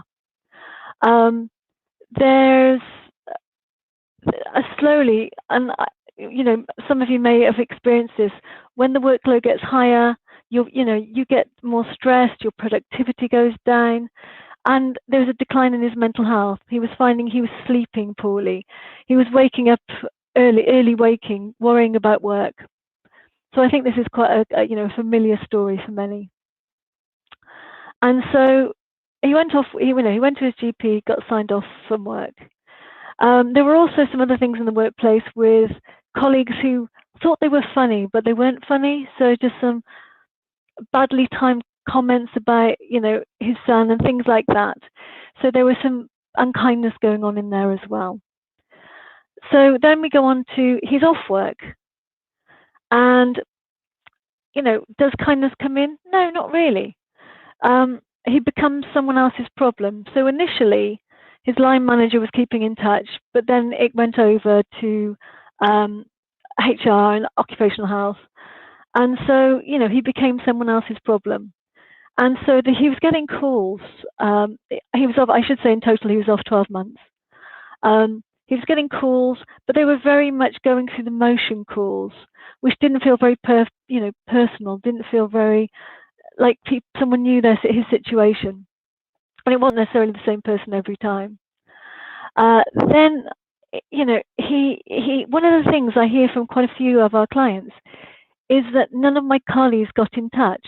I thought they were my friends. I spent time with them every day. No texts, no one sent any. He later found out that that his colleagues were advised not to contact him because they make things worse. So they were worrying that they might make things worse. He was being, they were being told not to contact. So that was maybe unkind advice in there. And then while we started working with him, we were instructed by his income protection provider. So they wanted our support to help him get back to work. And so we did a lot of work with him on understanding and recognizing stress in the workplace, building his confidence and self-esteem, building resilience, doing some stuff around negotiation skills, and and how to get back into that workplace. And so there was unkindness coming in. Like he worked so hard with us, but as he was getting better, some unkindness came in from himself because he started to doubt himself, that they wouldn't want him back. And so there was a lot of worries there. And there was no reassurance coming from work. Sorry to be rushing through this, but I'm conscious of time. And so we got to the point where he was ready to go back to work. Brilliant, great. He was excited. I was excited working with him. And so we started to make the calls. And so we organized a off-site meeting at a local pub, local to him and local to the bank. And his line manager, I think it was a HR representative, kept cancelling. They kept finding reasons to cancel. So you can see, this person's M's not feeling respected. He's not important. They keep cancelling. And then we had the killer blow, which was his wife heard some gossip that someone at work was saying that they'd seen him driving a taxi and he was on holiday all the time. So he started to think that people were thinking he was a fake, that he was lying about his symptoms. And so, this was all going on. He wasn't getting communication from the workplace. So he started to think about, do I want to go back to that? He started to think, well, this toxic environment was the reason I went off sick. Do I really want to go back into the lion's den? So the end of our story is he didn't go back. We did a bit of work together, looking at his options, looking at what, his skills and sort of what he could do. And he started his own business, and he's now doing very well. And so that's the end of the case study. So we can go on to the next bit now. Thanks, Fran. So I hope you saw some of this there. But actually, could you go on one slide from here, and I'll come back to the kindness audit. Oh, no, one slide forward, please. Yeah, so that's the thing. I want to just reiterate what Joanna said. There's costs with unkindness. So you can see the guy went off work because of unkindness was a contributing factor. His sickness absence was prolonged, with kindness being a contributing factor. There was already people off work, so he was another person off work. That puts extra sort of pressure on colleagues. Maybe they'll go off. So reduced employee productivity, both him and his colleagues. He left, so there's recruitment and training costs. They'd invested time in his training for 4 years. He's gone. You've got to get someone new. There's indirect costs. So that culture was pretty toxic, and it was getting worse. Employee well-being was going down. There was an impact on his family, and on his wider community when he wasn't able to be, when he wasn't sort of at work, when he was feeling unwell, he wasn't doing stuff in his community. And in terms of looking at potential employments, I remember him saying to me, there is no way on earth I would let my son work in that company. And, I think there was some impact on people shutting bank accounts and things like that. Again, revenue impacts. If you think that people are treating their colleagues like that, do you think they're good to your customers? If there's not a culture of kindness, what do you think that's going to happen? And again, you've got the reputational damage to the brand. If you can go back to the previous slide, I'm just going to sort of point you to this slide. I hope you can see these are small acts of kindness. Some of these things They're things that we could have done to people or we could be doing to people. And so it's just about recognizing the impact of what we do. And so the kindness audit is really around thinking about the things you do and why they might be perceived as unkind. Often it's just because you're busy. I noticed myself sending an email to our coordinator at the end of the day, and she's so conscientious. I know she's going to act on it, when I should have said to her, you don't need to. She's got a young family. So, you know, thinking about what you're doing. It's about things you don't do. One of my clients today said to me that she's taken responsibility to help with herself getting back to work. And so she'd been sending emails to HR and they didn't answer. And they didn't acknowledge that she'd even sent the email. And then she got an out of office reply. And then she, you know, again, things you don't do. Have a look at, you know, emails, things like that. There could be someone at the other end really worrying. Things you may not notice. So, you know, another client yesterday, she got called into a meeting. She's only been back at work a few weeks. And she was called into a meeting, and it was the first she'd heard that they were reorganizing her department. And so her manager was going to change and how she worked was going to change. So the person who called her in the meeting should have understood who was in that meeting and how that potentially could have put her return to work back. Okay. If you could click to the next one. Yep. So yeah, if I want to make sure Alex has got time for a story. Yeah, please have a look at those. These are the takeaways. But if you can only take one thing away, if you could just do the next one. Be kind and think about individuals. Think about the people you work with. So that's my takeaway. And I think it's over to you, Alex, if you're on. Hello. Can you hear me? Thumbs up. Yes, I can. We can hear you. God, technical problems. My goodness me. I'm talking about a risky business and I can't get the tech to work when I'm just about to go live. So I'm sorry, Joe, I didn't hear what you had to say. I got a bit of you, Debbie. Anyway, here goes. Are you a risk taker? You know, I didn't think that I was until the day I walked through the door to a new job in a completely new sector a number of years ago now. I'd like to share with you a story of one of my teams and why I believe kindness made the difference to our transformation. After a 3-hour journey in the snow and ice, and I should point out that I live in Scotland and we do and should expect snow and ice every year, but for some reason it always seems to cause chaos on the roads.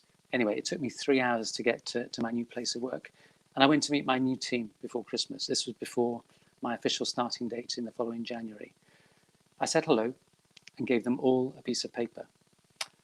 On the piece of paper were 3 sections. Tell me your strengths, tell me what's going well, and tell me the one thing you think I need to fix. Jokingly but serious, I said, look, instead of giving me a Christmas card, it'd be really good if you could fill out this piece of paper and we can have a chat about it when I return in the new year, when I meet you all again. You could have heard a pin drop. I said cheerio and left. I knew that I'd taken a bit of a risk, but I thought, you know, nothing ventured, nothing gained. I'll let you know shortly whether that risk paid off. But let me give you a bit of a context, the flavour, the context the team was operating in. Day one, and I have to say the travel was a little bit easier, only an hour and a half this time, I received a vitriolic letter from the combined trade unions complaining bitterly about a recent promotion round, with HR getting in the neck from both staff and management for the process. That was a fire that needed to be put out within the first 24 hours. Week one, a damning audit report showing that only 17% of staff were participating in the performance and development or appraisal process. HR getting in the neck again for not policing this properly. Month one, the staff survey results land on my desk. The post-it note on the front said that they should be read while holding a large glass of malt whiskey and a revolver. Now, as this is a behavioural economics and HR conference, I'll throw in a couple of data points, but rather than give you all the detail, let me just share with you the headlines. Only 35% of staff felt valued by the organisation. Only 49%, less than half, would recommend it as a place to work. And only 26%, and 19% if you adjust for don't knows, felt that senior leaders were running the place well. Overall, the engagement score based on our corporate compass of what I value, what I feel, what I say, and what I do was 59%. This is comparable to sector leaders at around 80%. My team's score was 58%, below the average. I was challenged by the executives to test whether that third point, the 26%, was about them or wider senior managers. So I undertook some focus groups. The feedback wasn't helpful for them or for me. It felt like I was arguing with scientists about whether mercury or alcohol was a better measure of heat. However, we eventually agreed it was hot and positive action was needed. Interestingly, though, the survey had been run just after a significant organisational change programme, where 100 staff had lost their jobs. This was out of a total of 1,500. There had also been things like pay restraint, pension reform, and the team operated in a quite difficult industrial relations context. Working with unions is difficult at the best of times. Working with unions in the west of Scotland, well, let's just say that challenge doesn't quite cover it. And if I told you that at any one time, I think we had at least 2, if not 3, of the national negotiators working in my patch, it gives you some of the kind of context of the febrile environment that we were operating in. So I'm thinking, what the hell have I got myself into? But figured that the only way was up. I did 3 things. I listened, I learned, and I led. So first, listen. You remember that piece of paper that I asked people to complete? Well, I had one-to-one meetings with every single one of my 50 members of staff in the first few weeks. They moaned, they complained, they catharted. They also told me what was good, what was going well, and what their hopes for the future were. No one had bothered to ask them before. The one thing that came up repeatedly was that they wanted me to fix the stability of the leadership of the team. There had been a succession of different directors to me before I joined the organisation. I think there was something like 6 in the previous 6 years. So I knew if I made it past 6 months, I would get a long service medal. What was striking was how battle weary they were. All the pain and anger and unkindness from staff and managers and trade unions from what they'd been through. They were tired, they were scarred, still turning up but not turned on. It reminded me of that old adage, when things go well, managers take the credit, and when things go badly, HR gets the blame, and they were certainly getting a lot of blame. Secondly, I learned. I wanted to have a broader perspective about the team, not just the poor survey results and some of the anecdotal perceptions. So I commissioned some market research from my colleagues in marketing to understand from our clients what they felt was going well and not so well. This was a little painful but helpful in terms of what we heard. We used a net promoter score proxy, but essentially 60% of customers said that we were doing okay. Normally you might expect 90%. I thought, that's okay, we can work with that. But I was beginning to think that I'd taken on a Premier League football team halfway through the season, having to win all the remaining games just to stay up. With this insight, the staff survey results alongside the anecdotal perceptions, it gave me a very useful baseline. Thirdly, I led. By 6 months, we had developed the people strategy for the organisation, one that was shaped and owned by the team, and informed and developed in partnership with the wider organisation, giving us all a galvanising purpose. I resisted the usual urge that people have when they inherit a team to immediately restructure. Based on the strengths that they'd shared with me, I began to realign people towards the projects where their strengths were. It's what I call a velvet revolution, changing what people do and how they do it without the transactional selection and deselection processes that we in HR are famous for. Most were on board, but not everyone was happy, and that was absolutely fine. For a small number, we had some grown-up, dignified conversations about whether we could help them to move to different teams within the organisation, and if not, to alternative roles outside the organisation. Roll forward a couple of years to the next staff survey, and things were beginning to improve. 50% now felt valued. 75%, 3/4, would recommend us as a place to work. and even the senior leadership approval had almost doubled to 56%. Overall engagement had gone from 59% to 76%. My team had made much of this happen. We were now flying like a skein of geese rather than the headless chickens that we were before. And the scores? Engagement was now at 85% from 58%, if you recall, one of the highest performing teams. And customer insight was at 90%. We'd actually managed to avoid relegation, almost pulling off the same feat that Leicester City had in their title-winning season. I apologise for those of you that don't follow Premier League football, but it helps to illustrate the point. Other KPIs were also moving in the right direction. The positive movement in engagement represented approximately a £12 million productivity proxy on an £80 million budget. Even our appraisal metric showed that 9 out of 10 of all staff were now doing them and seeing the value. So what's this got to do with kindness, I hear you ask? Well, everything, actually. While kindness wouldn't have been the vocabulary, listening is kind, learning is kind, leading well is kind. So maybe I took a few risks to turn around a team that had got used to and bruised by unkindness. But I think the bigger risk would have not been to do what I did. I don't know about you, but I've always found that you get more from people when you build trust, show support, loyalty, and even love, than you do from keeping people in the dark, scared to use their voice. And what do we now know about kindness? I'm sure Jo's told you, but I couldn't hear a word she said. We know positive human connections are the fuel for effective well-being and effective performance. Kindness is the engine. We know that people deep down are pretty decent. You don't need to take my word for it. Read the beautiful Rutger Bregman's Humankind, A Hopeful History. We know that unkindness costs a lot and that kindness costs nothing. We also know the global pandemic has been a catalyst for an eruption of kindness. Kindness has currency and its value is increasingly recognized. If we'd floated kindness on the world stock markets in March, I would have invested big. We also know that building back better is key and is tricky. I'm sure Jo and Debbie, well, I hope Jo and Debbie will support this. We believe in building and retaining a culture of kindness. It's key for attraction and retention, key for engagement and well-being, key for performance and key for reputation. In closing, what I would say is that we need more kindness in our organizations to be more kind-led. Not because it feels good, but because it makes a difference to the bottom line. And if we keep rippling, we'll create a kinder, better world for now and the future.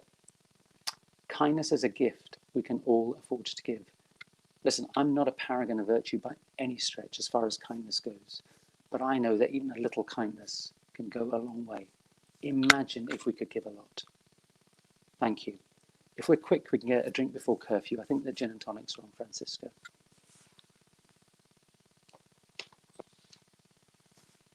Thank you so much, Alex. And thank you, everybody, for sticking with us. I know we've run over a little bit today because we had technical issues, but I really appreciate you being here.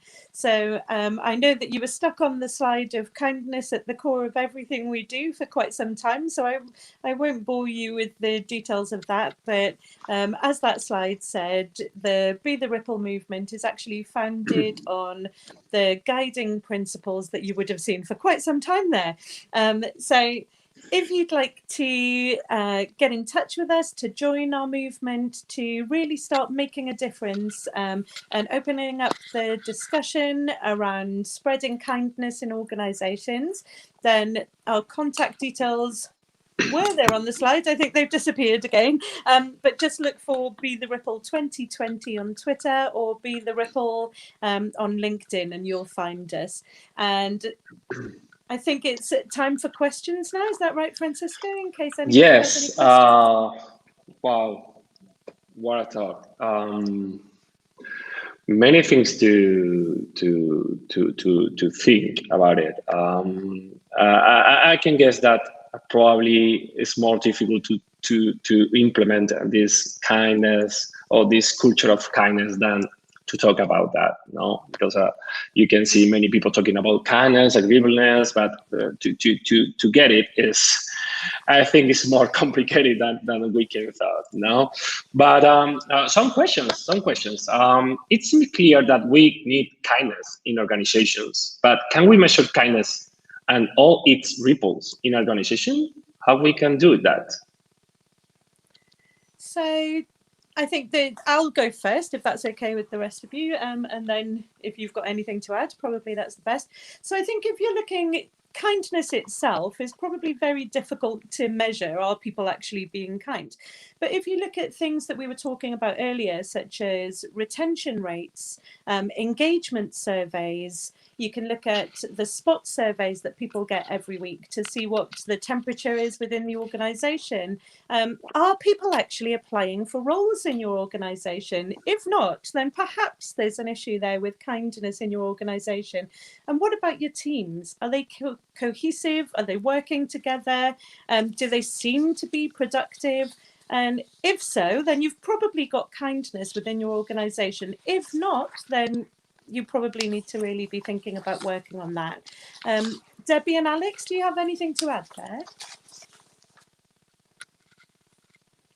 I think for me, definitely, I can see where there's not kindness, you get mental health difficulties. So you've got all your mental health indicators. And so if you're starting to see rises in sickness, absence, you know, even if it's just occasional days, start to keep an eye on what's happening here and actually start to just look what's happening with people a little bit more. So, you know, it's the indicators. We haven't developed this model, this measure yet, have we, Joe? But soon. But at the moment, I think you've got to look at the indicators of discomfort within your employee, you know, within the team. To add, I mean, I think we need to change the currency, change the conversation, because at the moment we are using proxies, which is absolutely fine. But I think we now, and I think the pandemic has really brought it to the fore. Kindness is okay. Kindness is a good currency to talk about and look at the impact it's had in terms of people's behavior. If you could start to get that pixie dust and spread it into organizations, you can see, even where you have proxies, what a positive impact it has. You know, so whether you're a hard-nosed or a soft-nosed person, it doesn't matter. The evidence is there. We just need to find a different way, I think, of capturing what we're calling kindness and giving it some clarity, probably some academic rigor, which is beginning to take place. So that it doesn't become, I think, Joe, you might have talked about the kind of not fluffy stuff. You know, this is about having a hard edge here in terms of making a bottom line impact. Yeah. No, I'm absolutely agree with that. Probably the first is to be kind and act, you know, and then we can start to think in how to measure it. The second question is, I like it so much. What do you think is more important, recognizing kindness or recognizing unkindness?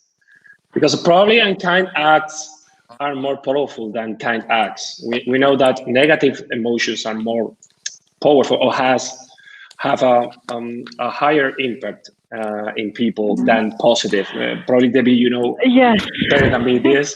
Well, what do you think about it? That's the thing. I see so much the impact of unkindness, but I know for all us professionals working in this area, we come into this because we want to be kind. We want to help people. Like Joanna said, she went into HR because she wanted to help people.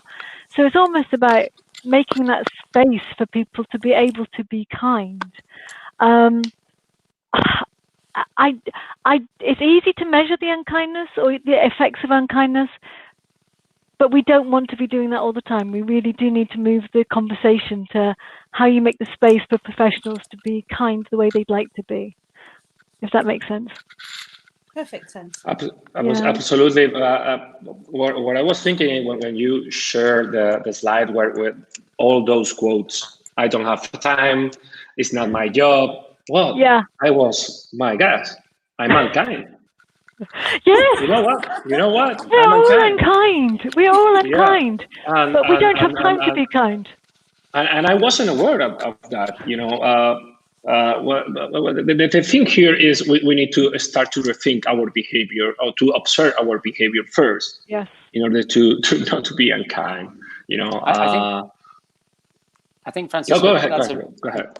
A really interesting observation, because we make assumptions about what kind is, and we're seeing it all the time now. Be kind, be kind, be kind. Actually, you've just raised some things where I think ordinarily you would say, well, actually, if I haven't got time for something, you wouldn't necessarily think that was being unkind. So Debbie's point about changing the conversation, I think, means being really clear in terms of definition, what we mean by kindness. Certainly in an organizational context, what does it mean? My preference, I have to say, and my experience has been, we could spend a lot of time trying to define and focus on unkindness. And I think HR has spent its life doing that. We spend our life fixing problems in the deficit zone. It would be great, I think, to shift the curve to the asset zone and focus on what we do well and be very clear what works well and do more of it. Because if you take away the oxygen from the toxic culture, that's where you're going to get, I think, more of the benefits or the biggest bang for your buck, in inverted commas. I don't think you'll eradicate it, but that's where you want to spend your energy, you know, the limited energy that we have. Yeah. And I think, Francisco, back to your point about where you said you didn't realize you were being unkind and looking at yourself, I think that's the important thing for all of us to do, is look at our own behaviors first, and it starts with us. I mean, when I wrote the Tall Poppy piece that started all of this, I said in that, I don't think any one of us can sit there with a halo and say, oh, I've never been unkind in the workplace, because I guarantee that we all have, whether because we were rushed intentionally, whether it's unintentional, but I guarantee that we all have. And I think it really does start with us. So it's a good point that you made there, Francisco. Yes, definitely. Yeah, I think so. I was thinking about microaggressions or racism in the workplace or value or you know, this abusive behavior or passive aggressive behavior that many times we are not aware that we are doing that. All the time, of course, yes, but we need to raise this awareness. You're spot on, really. And it's a constant challenge, I think. So I don't think that any one of us can say that we've got it down to a T. We're kind continuously and we never go on to the other scale, because I think we're human beings. We can only try to do better today than we did yesterday and continue that kind of with that mindset. I think one of the key is to accept that. Yeah, one of the key is to accept that we can be unkind sometimes, and how to fix it. You know. Yeah, it's okay to say sorry. Absolutely. Yeah. Another question is how kindness is inborn. Can we teach? Can we train to be kind? Yes. Yes, we can. Absolutely, yes. 100%. Yeah, it's just like, you know, you value it. I think Alex has told his story, but that's what a good leader should be like. You know, Alex came to that through his whole experience, but we can train people going into leadership to be kinder, to think about people first. Yeah, I think so. Alex, do you want to add something, or Joe? Yeah, sorry. I was just going to say, I think that goes back to the point that I was talking about earlier about what you incentivize, you become as well. So instead of incentivizing individual kind of targets and the individual performing, and you get paid extra if you as an individual take on extra work, yet you're leaving your team behind. I think it's very much about what you incentivize. So if you incentivize things that are kind and generate an embedding kindness throughout the organization, then I think very much that is going to train people, teach people, and people will learn how to develop as teams and as the wider organization, and it'll be beneficial for everybody. The only other point I would make, and again, you know, there's an ongoing debate around leaders born or you know, can they be developed in inverted commas? And I think there's a bit of both, actually, at the end of the day. And Joe's other point is that you're always going to get a spectrum every day. So those engagement scores that I shared with you, you know, that was a snapshot on a particular day. Had we done the survey, you know, 2 weeks or 3 weeks later, you might have got a slightly different result. So, you know, some caution, I think, in some of the data. Yeah, I think persistent and to be constant to trying to modify our behavior is one of the keys. I was wondering if kindness could be related with another type of behaviors, like, I don't know, people who are more willing to cooperate or are willing in organizations, or, you know, this kind of people. No, we know super cooperators. We know people who are more altruistic than others. I don't know if this could be related. I don't know, because I don't know the research, but I was wondering about that, because it could be pretty interesting, because we can show these role models to the rest of their organization in order to, this is kind of. There's emerging work on civility and incivility in the workplace, but it's actually, I think, quite a rich vein for research. So it's still relatively new, and some of it is still rooted probably in previous psychological research. So it's not, it's now gained its own focus, and it needs further work, so that when we talk about kindness, actually there's a common currency, a common understanding. But I think, as we're all saying, that there's a consciousness now about it and an acceptability. I mean, from my point of view, I would always want to talk about kindness in a positive context rather than abstract, and to be able to kind of connect it into real world. It's important that you don't just talk in abstract terms about kindness, as I said earlier, just about being kind, because ultimately, people need to kind of galvanize around what your purpose is in your organization, and kindness is actually a very important glue for doing so. There's been a lot of work recently on developing values in organizations. You could argue that kindness is one of the core values that organizations should want to have if they want to perform well. That's a view that I might take, but it competes against hundreds of other potential values at the end of the day. And it's how do you promote this and demonstrate that this is going to make an important difference. And I think that's a challenge in this as we go forward. Yeah, really, yes. And I think it's funny you should say about the values of an organisation, because I think it's the Scottish Government, I'm sure that part of their policy is about kindness and ensuring that kindness is embedded. And so it shows it's such an important thing. And rather than having these aspirational values there, let's have things that are living and breathing, that are actually working within organisations. And as Alex said, kindness can be quite subjective. So let's have a look at, what does being kind actually mean in practice? How can we display those behaviours within the organisation to improve productivity and all the things that we've talked about? But equally, we know what unkindness looks like, and it can be described in various forms, and we know the negative impact it has in terms of organisational individual performance. I'd like to be out of a job, please. Don't say that. I'd like another job.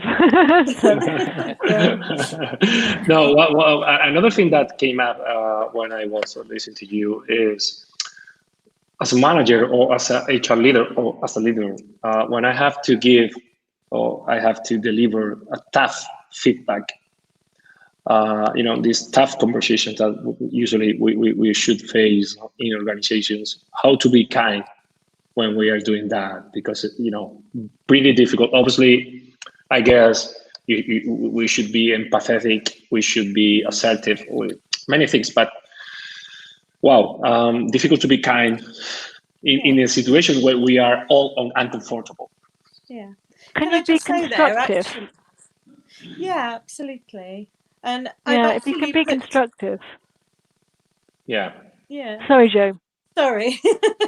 I've actually put together a Padlet some months ago, which is looking at that area, at giving feedback, because it's something that it can be really damaging to relationships if feedback isn't given in an appropriate manner, and it can really have an impact on an individual.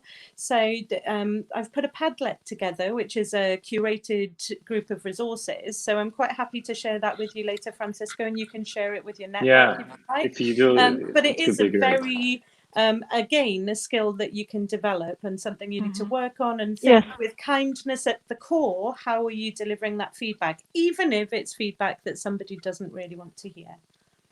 Can I just build on what Joe said, because I think it's really important. Building those relationships is absolutely key, because if you have the trust and you have the mutual respect and support, it means that you can have those conversations. Whereas if you don't, then it's more difficult. So you're always going to find people that are very happy to, get their sharp tongue out and give somebody a good lashing. That's, there are people that are very good at doing that. It's actually really difficult, very, very difficult to give constructive feedback well.